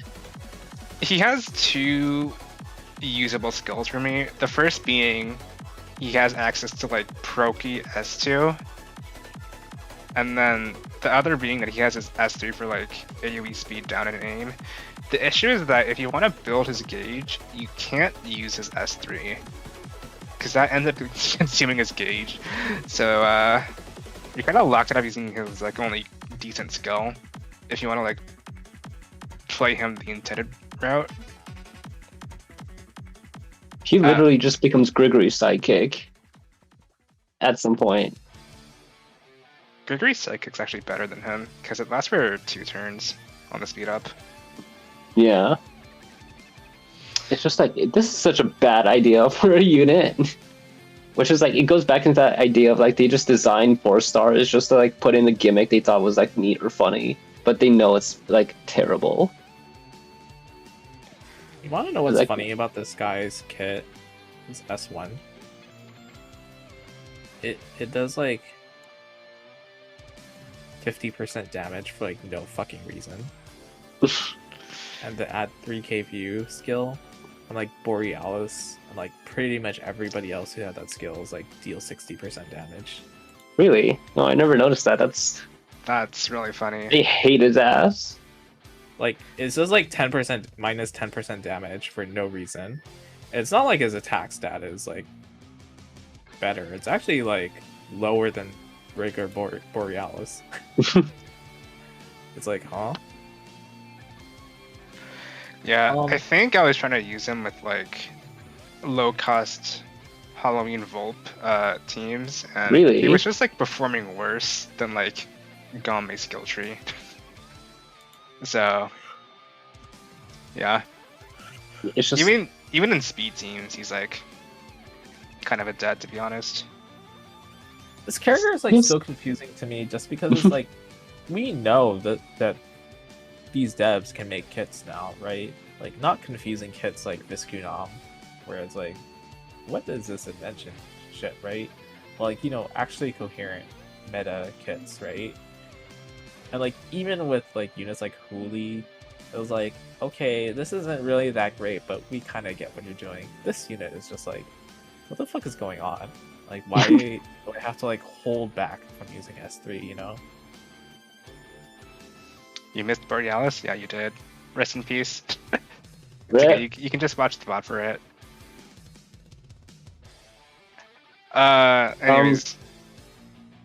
Anyways, yeah, Turback is like so fucking dog shit. awful idea. He's just like disappointing all around. I think he's like a slightly better Proki, and I think I put Proki on like C tier. So maybe, I don't know. Where would I put him actually? I guess like around Vishoen tier maybe. Yeah. Honestly, just, Wait, like, Turback? No. 9k view. for Put a game. D tier. I do not want to see him in C tier. Like, Really? genuinely, why are you bringing him here? Really? He goes against his whole gimmick. He literally locks himself out of his best skill for like the worst reward ever. Okay, but you can just, I don't know. You can just like forget about his gimmick at least, and he'll just be like an aimbot with like 20% amp. It's I don't know. The thing bad, is that like, but like he's more usable than like Galvo, I think. no, I don't know. It's bordering on Hitomi. Why are you? This is borderline almost sidekick tier, and also just like awful like design philosophy or kit design. I don't know. I just think you can't go wrong with like AoE speed down and aim. It's he has that baseline value at least, even if like the bells and whistles like prevent him from doing that most of the time.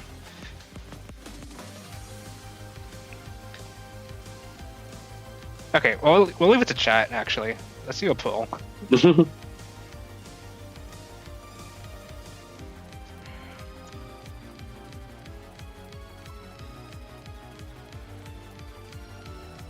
Also, yeah, it's a good point. Gregory exists, or Gregory passive exists, so like speed down exists. AoE speed down is there, but it's kind of like I don't know. Whoa, we got this fucking base game S2 S3 combination in 2025.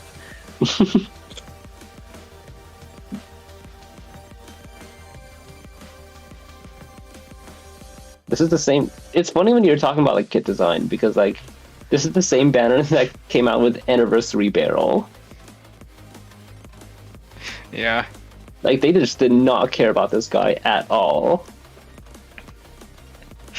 Yeah, I was like scrolling through the wiki, which is why I brought him up. I was like, this guy's kit sucks. We gotta talk about this guy first. This guy is so terrible out of like everybody, you know, like 2025. Oh man, chat is like ripping this guy apart.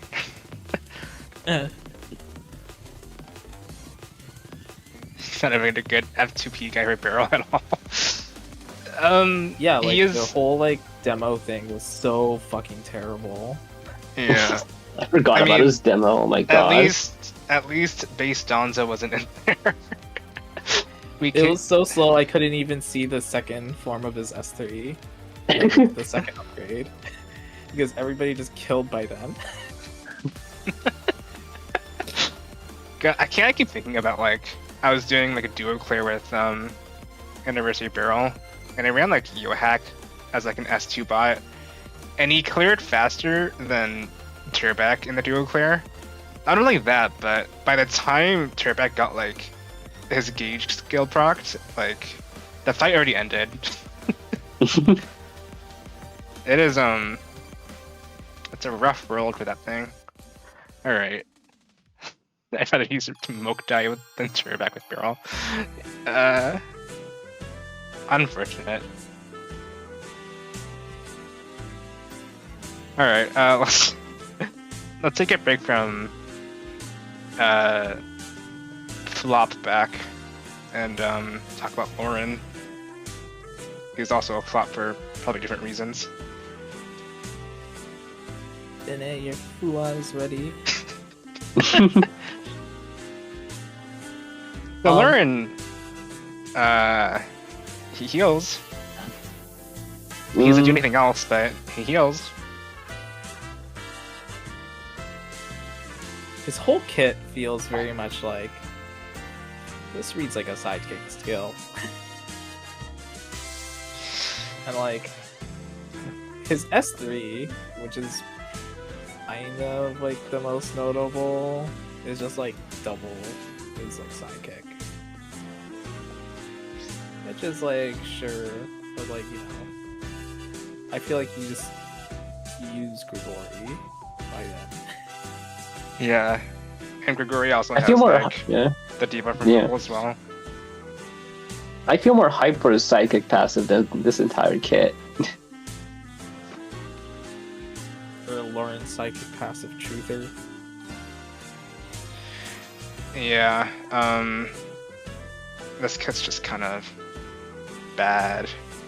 It's boring and it's he has too like straightforward. healing and no other utility, basically. It's so bad because I like keep forgetting that, you know, he got a skin in that event, rookies. It's like Pub and Goro got their like, you know, their swimsuit hero suit, and then like everybody just forgot about Lauren because he wasn't even like in the story meaningfully. Nope. Mm. Also, Like, speaking of Pub, yeah. Speaking of Pub, it's like you get Pub for free and like he's literally just better Lauren. So like, what are we doing here? Saying he's better Lauren is like an insult to Pub. It's like he compared. Honestly, yeah. This guy might be like our third person in the Forgotten tier. Yeah. At least you have healing. That's like utility. So I would put him at the top for now. I think it will be interesting though if like he does get a skill tree and then like Denebara's like whole like heal unit thing comes to fruition, but it's very unlikely. And he's a 3-star unit. And going by Unless he gives Marcus, Vertigo on, it's like I don't know. Unless He's he gonna gives get- Vertigo on his S1 or he's gonna give something, then I Garnet do S1. not care. Oh man. Yeah, I don't know. This unit's dookie. The scarring nurse kills. Let's just move on to Easter EB. Sure. Isaribi. Wide Shark. Oh, brother. I mean, it's just like a shittier anniversary pub, isn't it? You have like you have a wave it's player like the anniversary S2. pub. You have an S2 that's a wave player and like a big single target S3 nuke thing. The difference is that, you know, pub is literally like half the cost of his S3, and he also does more damage. And also, Yeah. World's worst S3 conditional. Yeah. There's not a good way. I don't know if there's. oh Yeah, right, there's not a the good test set way is of pretty buffing. bad too, huh? Forgot about that. Yeah, there's not a good way of like buffing the enemy. I guess there's like Suniaki's speed up, you know? And like, if an enemy has lots of buffs, that's usually a bad thing because most of those buffs that like could be removed are probably like defense up, which you don't want to be hitting, you know, with your big S3. So like in practice, I'm thinking of like, you know, Kyoichi base. It just has a fuck ass 220%. And it's like 5k view. And that's like 4 buffs for Isaribi. It's like, damn, you just suck. It's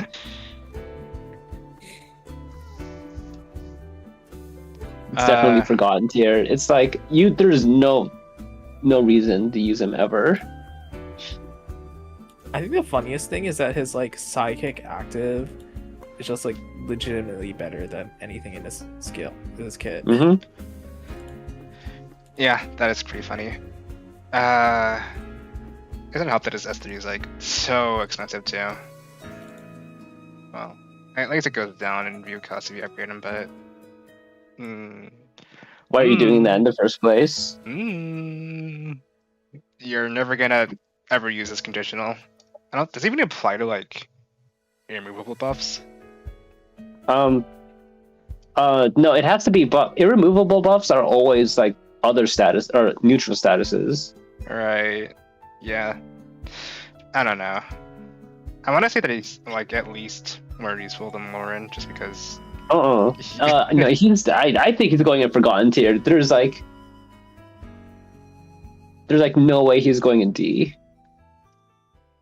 But he's a water DPS. He does damage. What sometimes. damage? What damage? 80, when? 80% damage on his S2. On everyone. That's. Ooh. I don't know. No, I forgotten tier. At least Rockta has a skill tree. I think like that's genuinely like what we're working with D tier in order to reach D tier. What do you think, Milk?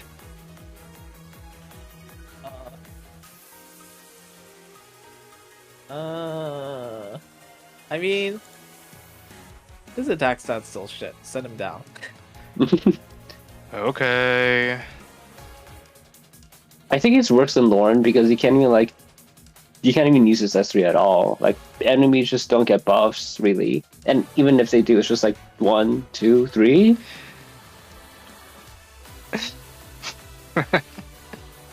Okay, sure. Let's talk about his variant then. Green is a His repeat. variant's really weird. It is quite weird. I don't think it's gotten like proper support since he released, to be honest.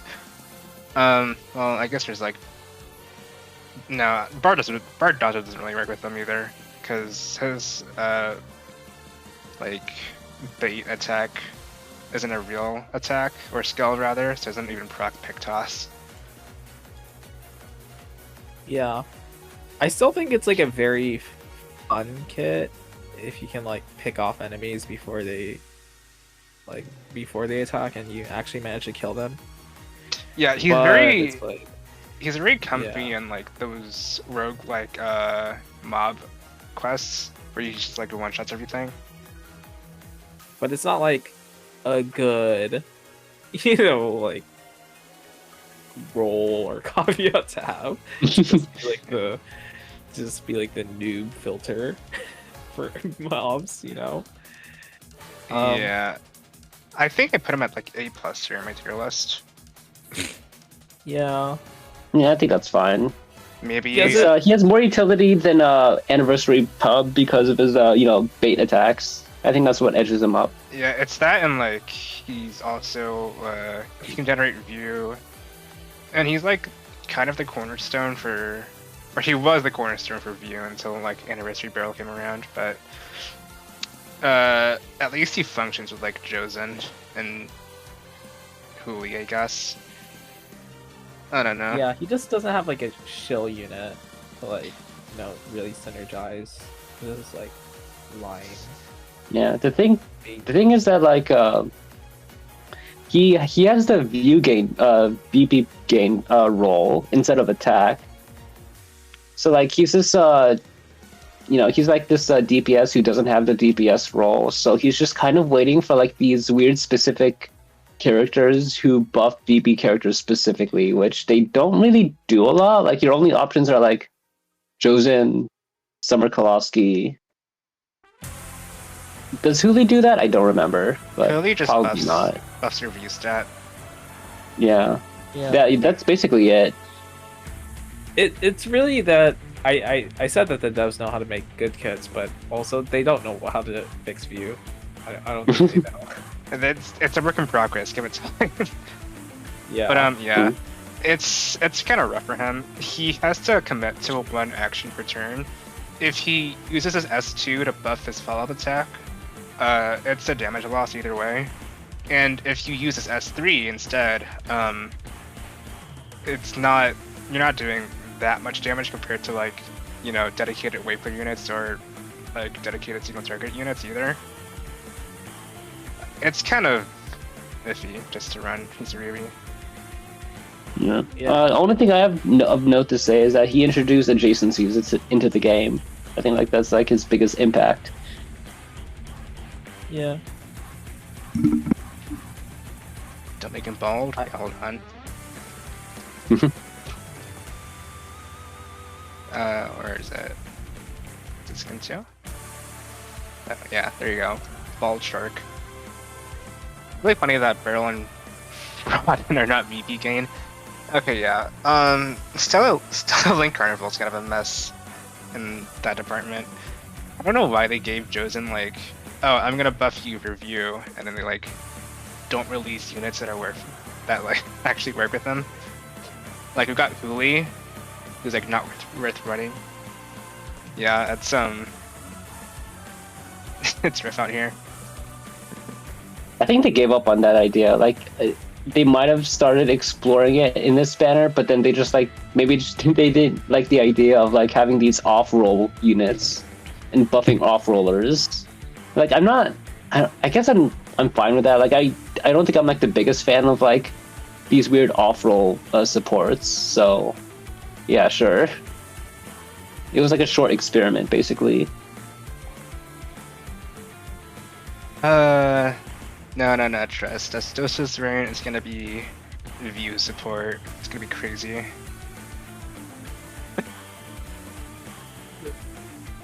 Find that one C-tier voter. It's me. It's always been me. Oh, Alright. Let's talk about Goro. Oak Spear. Heard you talk about him. You're the only one. I feel okay. I feel actually really biased towards Goro because I genuinely do use him a lot for budget clears, and I do think he actually does provide. He's very much a gimmick character, in my opinion. You're not going to use him in general content. You're not going to use him in farm content. And HTQs is like iffy, but like if you have a meme, but you can use him for like funny ideas. You can use him as like sacrificial lambs if you just want to like bring in a unit from your sub role in turn 2. You could just like sacrifice Goro immediately turn 1 because he has taunt on his S1, which I think is like a very unique property. You're not going to use any of his other skills. You're pretty much cycling between his S1 and your sidekick, which is either going to be Furlong for the heal or Procky for the speed up. And I think with that in mind, with like how he's very much like a gimmick character, I think the one genuine flaw he has that I can't deny that actually makes him worse in that gimmick department is his speed stat. 100 is so bad. And like even with Reiki and stuff, like you're probably not going to outspeed your opponents on turn 1, which sucks. For like a unit that either you're going to sacrifice early on or a unit you just want to like take some damage real quick.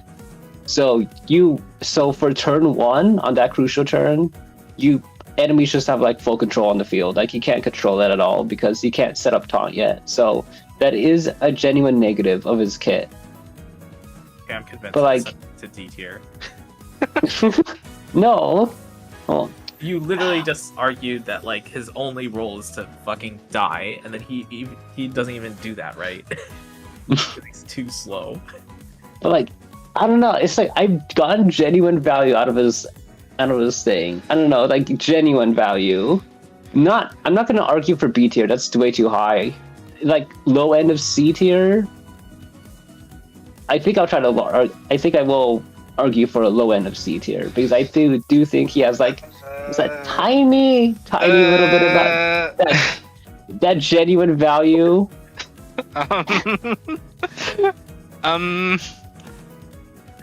This is so stupid. I don't He's know. only values dying. Holy shit. I don't So know. use anybody else. He doesn't even set up taunt, right? You argue because it's so slow. Surely there's somebody who has like a sidekick. I don't know that has taunt.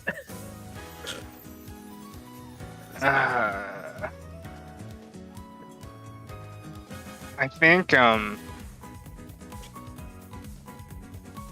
don't know. You can like you can quarter unbrick him if you like use people who would like RNG follow-up attacks. Like Okitaka. No, And I then- genuinely did do that. That was not fun. Actually. Because it's completely RNG reliant, but yeah. Yeah, I don't know. It's a hard sell for him. I think if you use Guro, it's just always gonna be a struggle bus. At least you can kind of loop his gameplay decently, just like S1, S2 over and over again. But yeah, I mean, I'd be okay with them like being below Morphic, I guess. On C tier. Yay, I'm fine with that. Because like same tier as Turback, I don't know. That does not feel right to me. Turback Hate Club, I see how it is. And I thought I was his biggest hater in HeroCore, Jesus. Alright, let's talk about... Haters always me. Alright, let's talk about his variant, which is probably on the opposite side of the spectrum in terms of viability.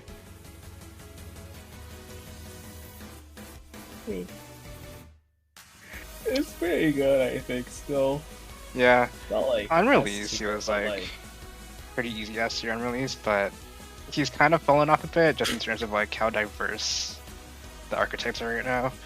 But like for follow up and burst, he's still pretty solid. he's pretty much like the one unit that I think is like, you know, if you don't know who to bring, just bring this guy for free damage. Yeah. So like he's basically a staple of my team since for a long time. Since like I don't get new units and like, you know, his S3 is just like very good. His S2 is good. His S1 doesn't get used, that's fine, but like yeah. I think Yeah. it's like an easy A or A plus tier. Probably Yeah, A plus. I'm fine with him being an A plus tier. I do think Mhm. that like if you're not running him with like an actual follow-up DPS, he kind of struggles a bit more since he's relying on like whatever sidekick active that you give him. Yeah. But yeah, I think I'm fine with like him being at the top of A plus tier. Yeah, it's fine. Like he's still really good, but like, you know, it's just that it's not his fault. It's just like the nature of like how the meta shifted. Yeah. He might get honestly, upscaled if we ever get buff turns, but like I don't know. I don't think so. Honestly, I think he's like a potential candidate for a skill tree in the future. Really? Just because like his kit's really simple right now. There's not a lot of like depth to his gameplay. Due to Oak's bias. Yeah. What he gave Borealis. Yeah. There's just not a lot of depth to use him. It's just like pop S3 and you do damage, or like you use a psychic active and then you buff someone. Not really the most engaging gameplay, but yeah, it works. Okay, 1, 2, 3, 4, 5. Okay. I think that's another pet stop. Anyone you guys want to talk about? I kind of want to go over Astosis, you know, similar to how we went over Suntetsu. Sure. When Astosis coming up?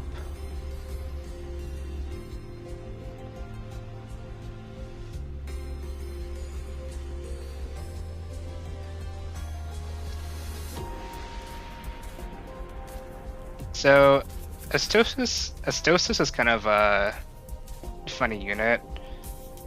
I think he was memed on like release, and then he got continued to be memed on.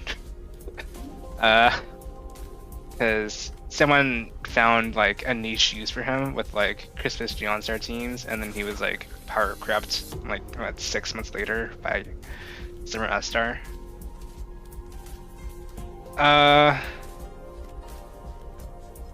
Yeah, I don't know. I only think of his passive, to be honest. I don't really think about like his damage because I'm just kind of like, oh, you're just here, you're just a Flameer sidekick pilot. Cast, you know, go my poison. Maybe you'll proc all three. Maybe you'll just proc only one. Actually, no, wait. I think it's guaranteed on the second if you team build right. Yeah. I don't know. This thing is like Festival Gamme, but with like an actual useful passive, kind of. But like that passive also got power crept by Summer S-Star. I don't think there's a huge incentive to like use his base kit, which is sad because like, yeah, his S3 is worse than Senthak because of its conditional. Actually, like Senthak is like a revised version of Astosis S3, basically, because of how they tweaked the conditional. Right, because just like Astosis, because Astosis is like independent for each enemy, right? And Senthak just counts. Yep. Yeah. Which is so bad. You need 5 debuffs on each enemy to max out damage per enemy and stuff. Well, Senthak just needs a total across the entire enemy side. Don't worry, Astosis has that one action pledge that you stack a shit ton of. I literally forgot about that. Oh my god. Yeah, I was gonna mention that it's kind of sad Dude. that he never uses actual skills, because like he has an entire passive that's like built around discounting his skills, but no, he just uses psychic active instead. You get more value out of him. What is that even doing here? Like, I'm actually so for real. Not even like an attack amp, it's a skill cost decrease effect. Yeah. I mean, at least he's like element neutral. If you want to use him as a DPS. I do think though that it's like kinda funny that like Astosis has this like lawyer debuff kit. Now he's like some fucking bunny girl in the event. I don't know what they're doing with him, to be honest. Like one moment he's like a terrorist in jail, and then he's like chilling at a hotel, and then what the fuck is going on now? He's got that white man privilege. Literally. I don't know. Like that. It was like literally the white guy, blue eyes meme when his like variant showed up for me. Like, shit. Okay. Where do we put this thing? It feels weird to put him below Beagle. Does it? I don't know. It's like his niche has been power crept already, and that's like his only use. Yeah, but like, I think his niche has always been like around like this tier, anyways. I don't think like him being power crept like moves him down that much. It's just he's still there.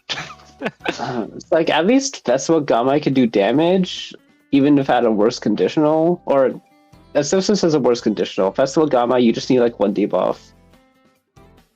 I guess. I don't know. It's kind of a hard sell for either of them. I'm still going B personally. Why are Astosis and Beagle kind of the same thing? That is really funny to think about, actually. Like, it's so much harder to perform. It's so much harder than Bagel, though, in my opinion. Like, I don't know. I think you have supports for Bagel. the saving grace is that you don't have to use Astosis as a DPS. You could just use him like as a fucking weird sub DPS or debuff support, and it's like fine. But it's like, well, the thing is, a lot of debuffs are guaranteed. Yeah, I guess. But he's also like, I don't know. He kind of helps burn teams a bit, but so does Summer Esther. I don't know. This thing is so weird. I'm still saying B tier because. Okay, let me think about it. Got my. Because I did use him and Beagle and that like Enoshima Resort HGQ. So I think in terms of DPS, they're kind of similar. I just think that they're around the same power level, I think. It's just Astosis is a 5-star and Beagle is a 4-star, but they are the same power level, I think.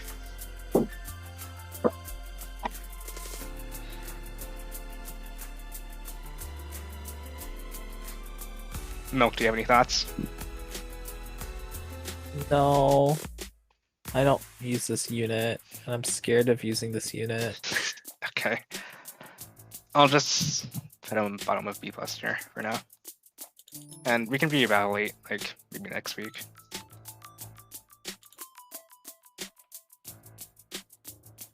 Alright.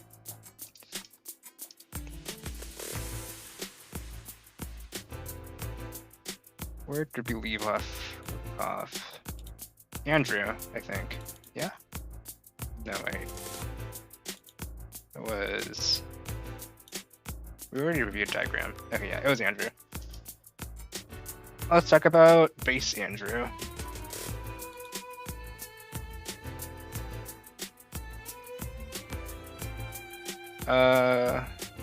Do I have any? I don't really think about his kit a lot, but like I guess it works. It's fine. He's kind of like a meteorite merchant because he's like a fat fucking tank with the aggregation, and he doesn't do like any interactions with the enemy. So he has like a comfy matchup there, I think. You don't really use him outside of that though. Yeah. There's just like a lot of better tanks. He's like kind of just base tank expectations, I guess. But even then, it's like you got to raise your standards a little higher than that.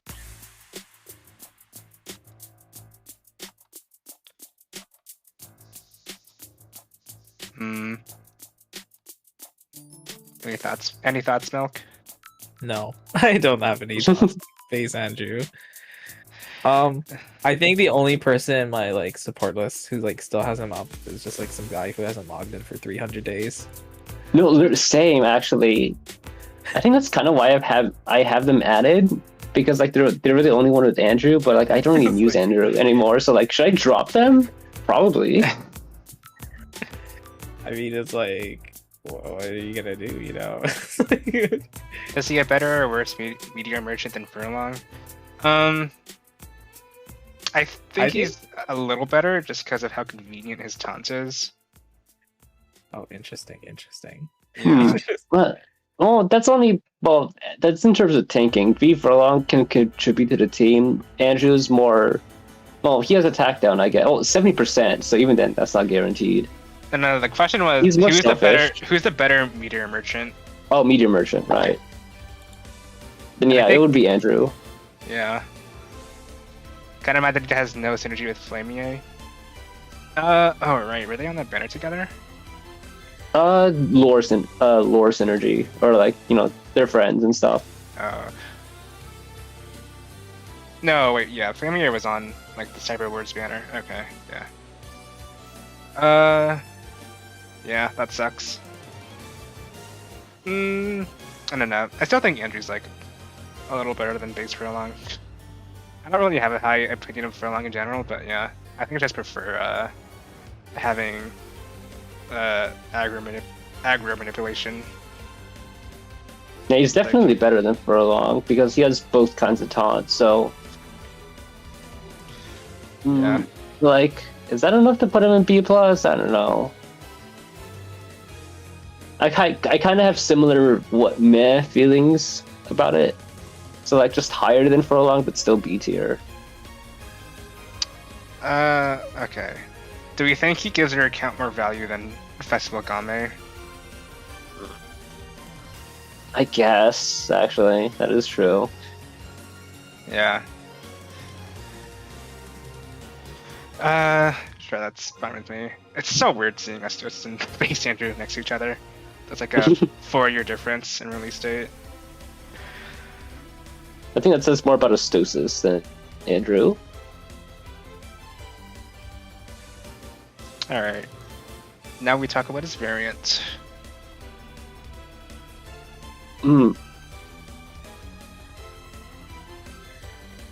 Okay, quick question. Have any of you guys actually used him? Ever? Since his skill tree now. Is Summer Andrew? Yeah. When would I get that chance? No, exactly, because I genuinely did use him once, and it was during the what was it? It was like that 50 quest arena or something back during the Summer Survival Island event, and like they had this whole like the side mode thing. I used him for the very last mission, and as like for a budget team where I was trying to use like 3-star, 4 stars, like I was trying to like limit myself even more just for fun because that quest was super easy, and I wanted to see how far I could push it. I used someone had a Summer Andrew up with a skill tree, and I still thought this unit was like super awkward to use, like god awful actually. Better than how he was on release, because at least he works, but Summer Andrew right now just is not really fun to use because of his gimmick. Like the constant need to apply defense up to a unit that isn't a tank and only needs it for just for his gimmick is not a fun gameplay cycle. Okay, but imagine using him with Denabora and you just spam his S2 on him. Huh? Yeah. I mean, yeah. no, I'm not gonna do that. Yeah. Hater. I don't know. After his skill tree, he does about the same damage as like Nessun, I guess. Consistently wise, I mean. I think the lack of like supports to actually feel him is like his biggest downside right now. But like, I guess he's technically usable. He's just not very appealing because he's like a brick in most situations. I feel like you have to specifically build around him because you can't just plop him onto your team. He's not an easy DPS to use. Yeah. Is his damage even good? I'm feeling low B. Decent attack stat. 5, 10, 15, 5, 10, 15, 20. I guess you could do 300%, and it's a multi-hit, so you have that. I mean, pretty sure base Hydra does but Yeah, sure, I'm pretty sure Hydro does more. Yeah. Yeah. I don't know.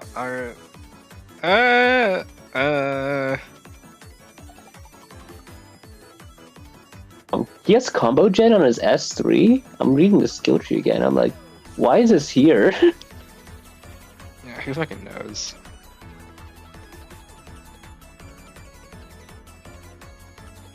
I might Technically, that would kind of give him that Chaser Alkiba gimmick on his where he can do like 5 hits and generate combo. But like, you would never use him for that. But that's kind of a funny thing. Yeah, no, that doesn't work. There's who in combo goes defense up. Exactly. You have to use like Tentetsu and like Sidekick active. Tragic. And there's I'll put him like above Yuhang for now, I think. I guess, yeah. He has quote unquote potential. It's just really hard to reach it. Alright. Who else is next? Is it Subaru? Oh, it's Subaru. Mm.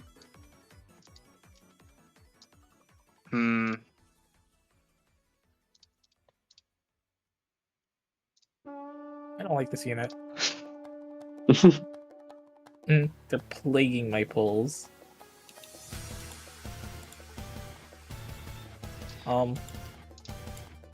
I feel like the only thing notable about like this unit was like they could do like an AoE attack down when it released. But then like nobody really cared because it was like 50% unless you're like a certain person.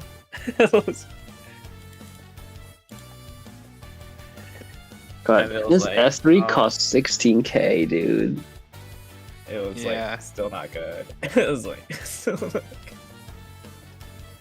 Overcharge.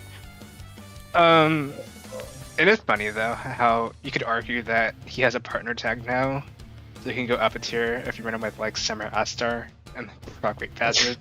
So now you can guarantee an attack down on everyone if you wanted to. Is it good? No, but it is an option. I'm thinking maybe like I don't know. Below Crown. Yeah, I was feeling C tiered because like it's not good enough. His attack downs aren't reliable, and overcharge for 2 actions that might have been neat. The Shida Master in the game? Yeah, it's a hard sell. Yeah. Alright, goodbye, Subaru. Ooh. We can talk about Kursk now. Ooh.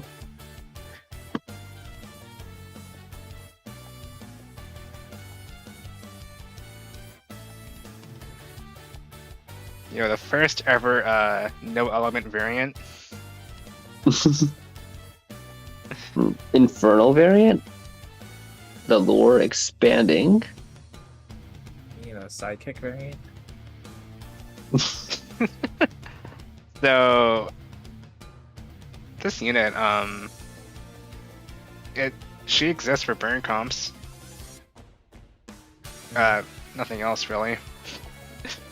She has like the diagram S2, except it's like more expensive, I think. And then her like S3, it's regen. If you ever played Hosama, you would know why spending this much resources on regen is like kind of dog shit. But yeah, it is. She's just a burn unit. I don't know.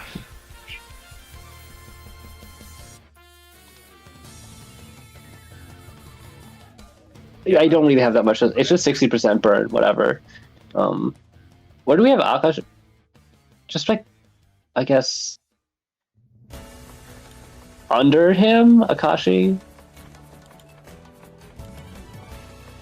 think she's better Because than, he has a skill tree. You think she's better than Famier?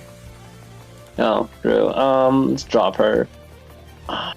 Burn team is better than D tier or D tier. That's what I think. Because that's a legitimate use. I think she's better than Subaru at least. Yeah. Is she better than Crown?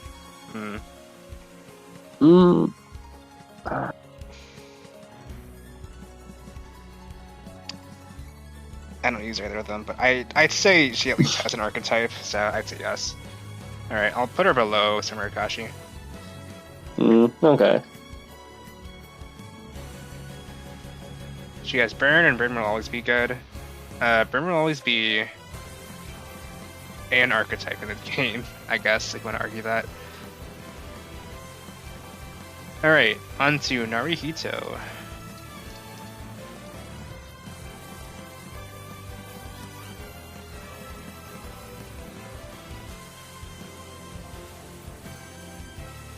What to say about him? I mean, he's just What do I say? He's basically like another Cookie, isn't he? Pretty much, yeah. He's a jump like- shooter unit, that's what you say about him.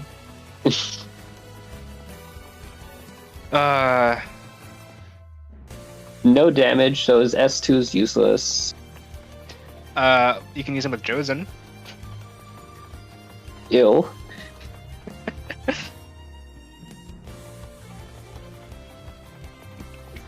Forgotten. Like, I don't know. You think he's forgotten? I don't know. Better than Rock them with those? I don't know. I mean, it's like, I guess in like some sense, he does view gen a lot, and you can do stuff with view. So, I think that kind of puts an argument for D tier. I think Jerome was like defending him at one point, in the sense that like sometimes you need the big amount of view. It's such a big investment though that you need to have like 10k for it. You probably have better options in the first place.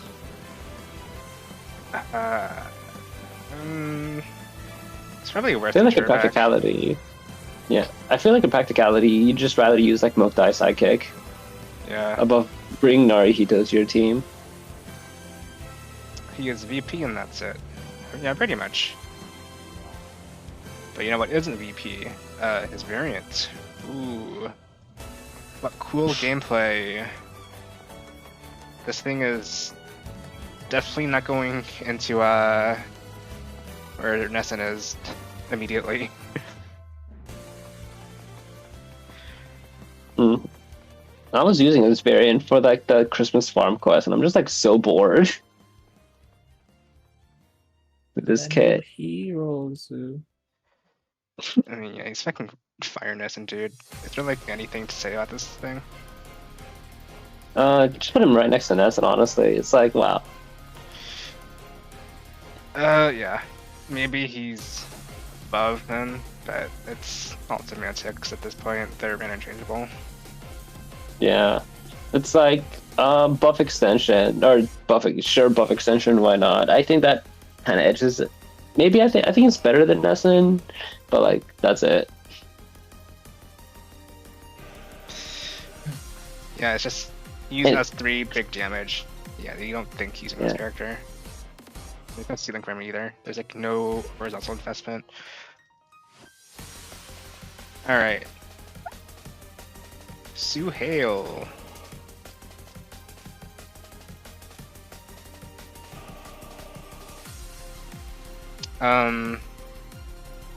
I thought I would use this unit more, but I kind of didn't touch him because that involves like unlocking a skill tree, and then if you're like using mats for him. I mean, he's a wave clear unit, and he has some dot synergy. Yeah, and he has that like weird ass quartz quest thing, right? Yeah. It's something.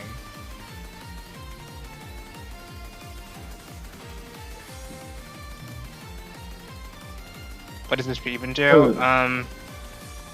If his S1 attacks enough debuffs, he gets to do it again. He got some damage amps for himself when there's like dots. His S3 is like less dog shit. I use him so much in my daily farming. I can see that. He's like a worse Summersada. He's very good. Yeah, I think he's just like a farm unit now. I think that's what they turned him into. Yeah. He might be like the Rexer tier. Yeah. It's kind of like he does a lot of damage, or not a lot of damage. He just does some damage to all enemies, and I guess that's it. He has some minor. He has that dot thing, but like, you're not gonna use him with Summer Astar or like Beyond Star or anything. Yeah, his good teams are very restrictive, and those teammates usually have better teams than other people. It's a hard sell for him. I think he's at least a little better than Rexer, in the sense that Rexer's kind of bad at farming. That's just my take on it. It's hard to, that's hard to see, but it's kind of like, I'm not gonna use Rexer for farming, so that is true. Finally caught to the live stream. Yeah, welcome. Yeah, we're about to end in like 10 minutes. Glad you made it. Does that mean we're ending on Visuhail then? Maybe. Let's see who we have. We can end with Monomasa if we wanted to. Oh, that would be like, do we end on Chris's Monomasa? Or do we start with Chris's Monomasa, right? Do you have any thoughts, Milk, on Suhail? I mean, I think he might be funny, but like, I don't know. It's like, I don't like Burn. Get this unit away from me. Alright. Makes sense. Alright, let's talk about his variant then. A very interesting variant. He was a lot stronger on release, I feel. And he's still pretty strong, but he's kind of gated to like these weird Summer Astar / Festival Koki setups that aren't practical unless you like invest a shit ton into your fan count. So it's one of those units who like gets better the older your account is, you know? Because his strategies are like very, very expensive. Before I get into his S3, I do want to point out that I think his S2 has potential because of stuff like action extension skills, like Halloween Volp. Because it's like the easiest source of attack up plus that isn't Yohack. Yeah, I could see that. So like putting H Volp with V Sahel, that's actually pretty good, just because of that effect. Kind of, yeah. Yeah, I can see that. There's not a huge difference though, because you need to have like the view conditional on Zuhel, whereas with Yohack you need to have like the lock removed. But one can be fixed with like sidekick passives, and the other needs to be built via team, or it needs to be fixed via team building. So there is that opportunity cost, and there also is no major difference between having 2 stacks of attack up on Volp over 1 stack, because of how this kit is designed. Hmm.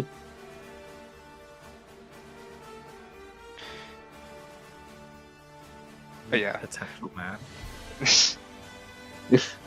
Yeah. He might be like around F-Guru level, maybe. It's a hard sell. I think he's a bit too expensive for my liking.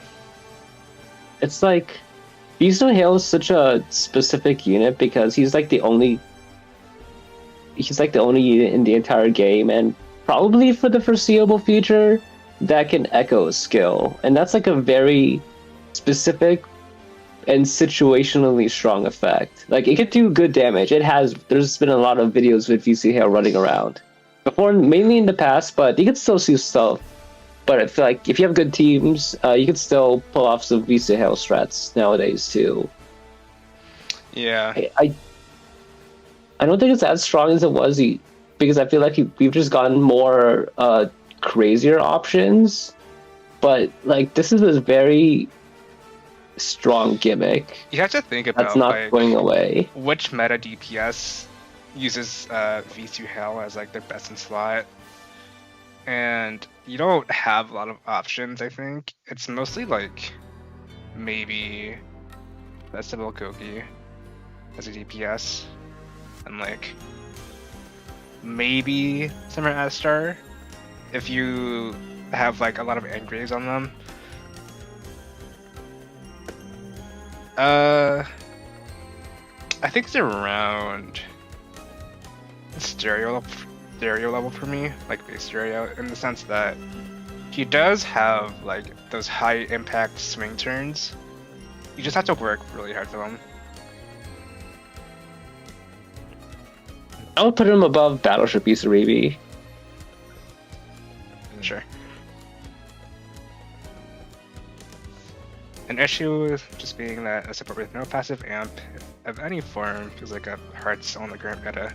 Yeah, that, and his only form of like manipulating the action economy is like his S3. His S2 is good. It'd be better if like he could use it without spending his entire action turn for it, but yeah.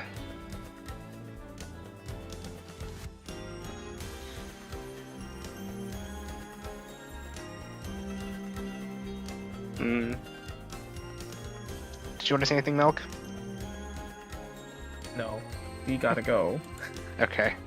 let's talk about Monomasa. At least Monomasa first. Yeah. This unit's kind of dog shit, right? Like, I don't think there's It's a tragedy. For anything else. It's like I use him for my bond team or my bond farm teams, and that's it. Because I can somehow squeeze enough damage out. Not even your Festival Toju, like I'm doing. What the fuck is his S2? Grassmissant? No, he's actually worse because he kills himself.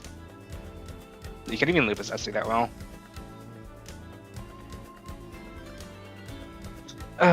Yeah, I'm putting him at the top of C, in my opinion. He does damage and then he kills himself, and it's like, okay. There's a very funny interaction where if your HP is like slightly above 50%, like imagine 50.1 to 50.9, he takes damage equal to 51% of his HP. So he can't actually just kill himself if you're within that tiny threshold, which is very funny. Actually happened to me. His best setup right now is ignoring his kit and using Ruby Sidekick. That's the state of his current kit right now. It is so bad. No, I'll keep like Monomasa. You wanna say anything about him?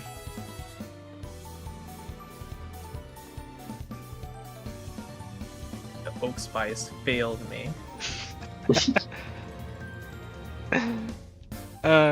Yeah. He definitely needs a skill tree.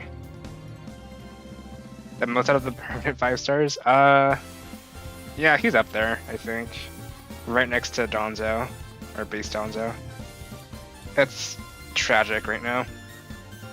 He doesn't have it S2, dude. It's so sad. It's actually funny to me, but yeah, he needs an S2. That's where your I just think S2 is gonna hit. What happened? Does it default to his S1 or something? Maybe. I don't know. I think it'd be interesting though to try, but I'm not trying. All right, let's talk about his variant. Maybe the best unit in the game? Question mark. Oh boy. The Mass Unbreaker, as we call him. The most insane upscale of the entire game, because he went from like no one really thought about him, or I guess really cared back when he released, because there was like nothing you could really do to help his Dark Shadow status. Like there was just nothing in the game that really encouraged that. But I guess when you look at his release retroactively, it's like, what is that? Bitcoin investment, basically. Like this is like one of the biggest investment pulls you could ever make in the game, because the payoff is just insane nowadays. But you really had to believe in that back in 2023 when there was like no synergy with him and anyone else. Yeah, I think I kind of memed on him on release date for being like this weird ass DPS unit who like kind of doesn't work. It was like worse than like base Tabit. But now he just kind of works with every other DPS that has released in the past year. I don't know, it's just so easy for him to get value in multi-hit setups, and like when he gives them value, they also give him value, because now he turns into a multi-hit engine, and then that gives them value in return, and it's just like this recursive loop where you just get like constant value from like both sides. I think the funny thing is that like I wouldn't say his kit is like amazing. I think like he could absolutely there's like a theoretical possibility he could get power crept with like someone who has better skills, because what he has right now is just like fine.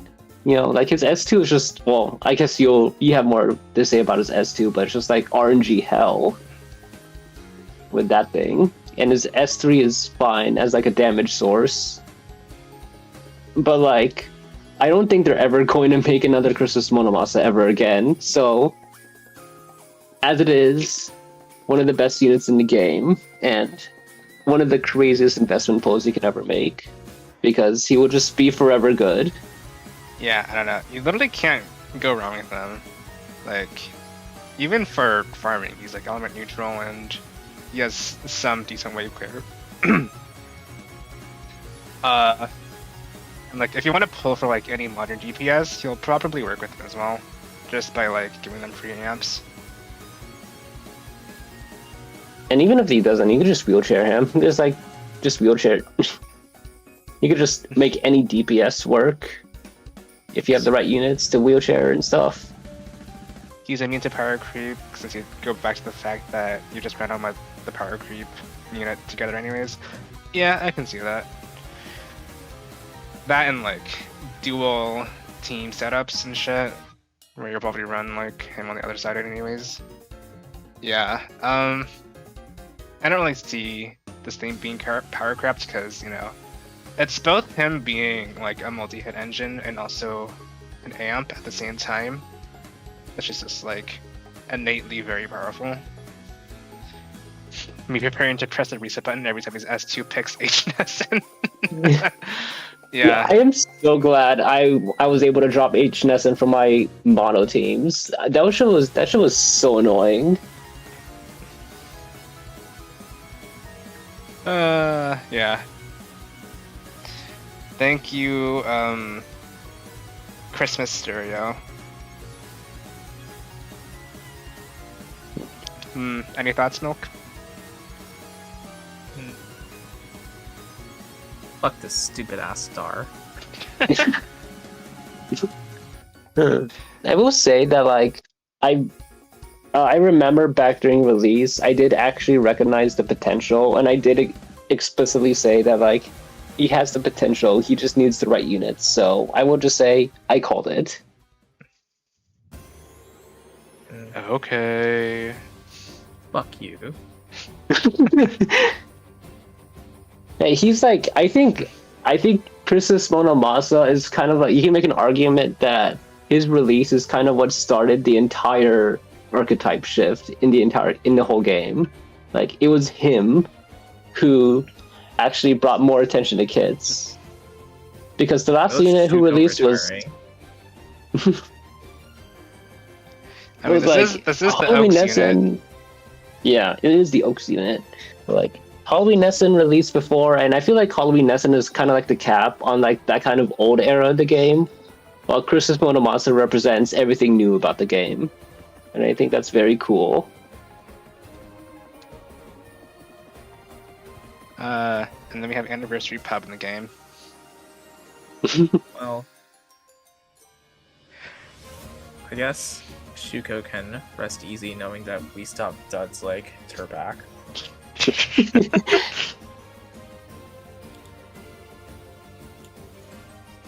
Alright. Yeah, I'll take a screenshot of this tier list when the stream's done. So I think... How much have we gone through, actually? Actually Like, what is it? What's that, Yeah, can you scroll down on the tier list? I want to see how many, like, unit icons there are left. We have like 5 rows left. Damn. So I think... maybe 4 parts and we'll be done. Yeah. Yeah. Yeah, I think that looks like about, like, 4 parts, yeah.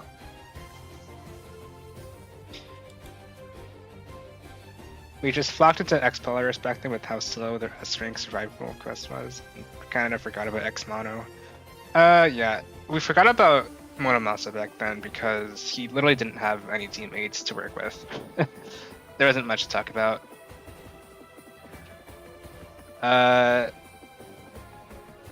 Psychic stream when? Maybe. Technically maybe. faster. Maybe. I think it'd be more likely that you guys get with like an accessory trailer stream first. Infinite content farming. Fashion tier list one.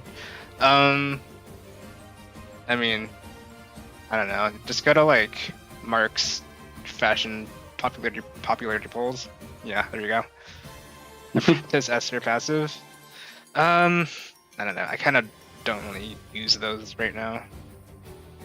They're kind of memey. I refuse to use those because they are bait. All right. I think we can wrap the stream up now. Do you guys have anything you want to say before I end the stream?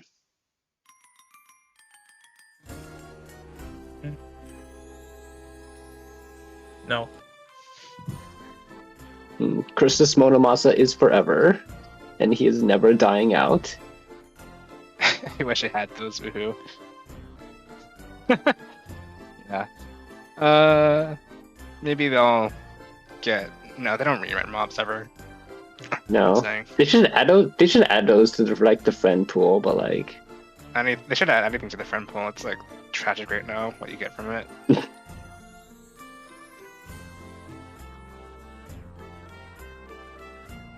Alright. If you guys have nothing else to say, I'm gonna wrap up the stream. So, thank you all for joining us. We might do this again next week, maybe the week after. Who knows? I'll have to talk to them later about it. But yeah, I hope you guys enjoyed us yapping for 3 hours.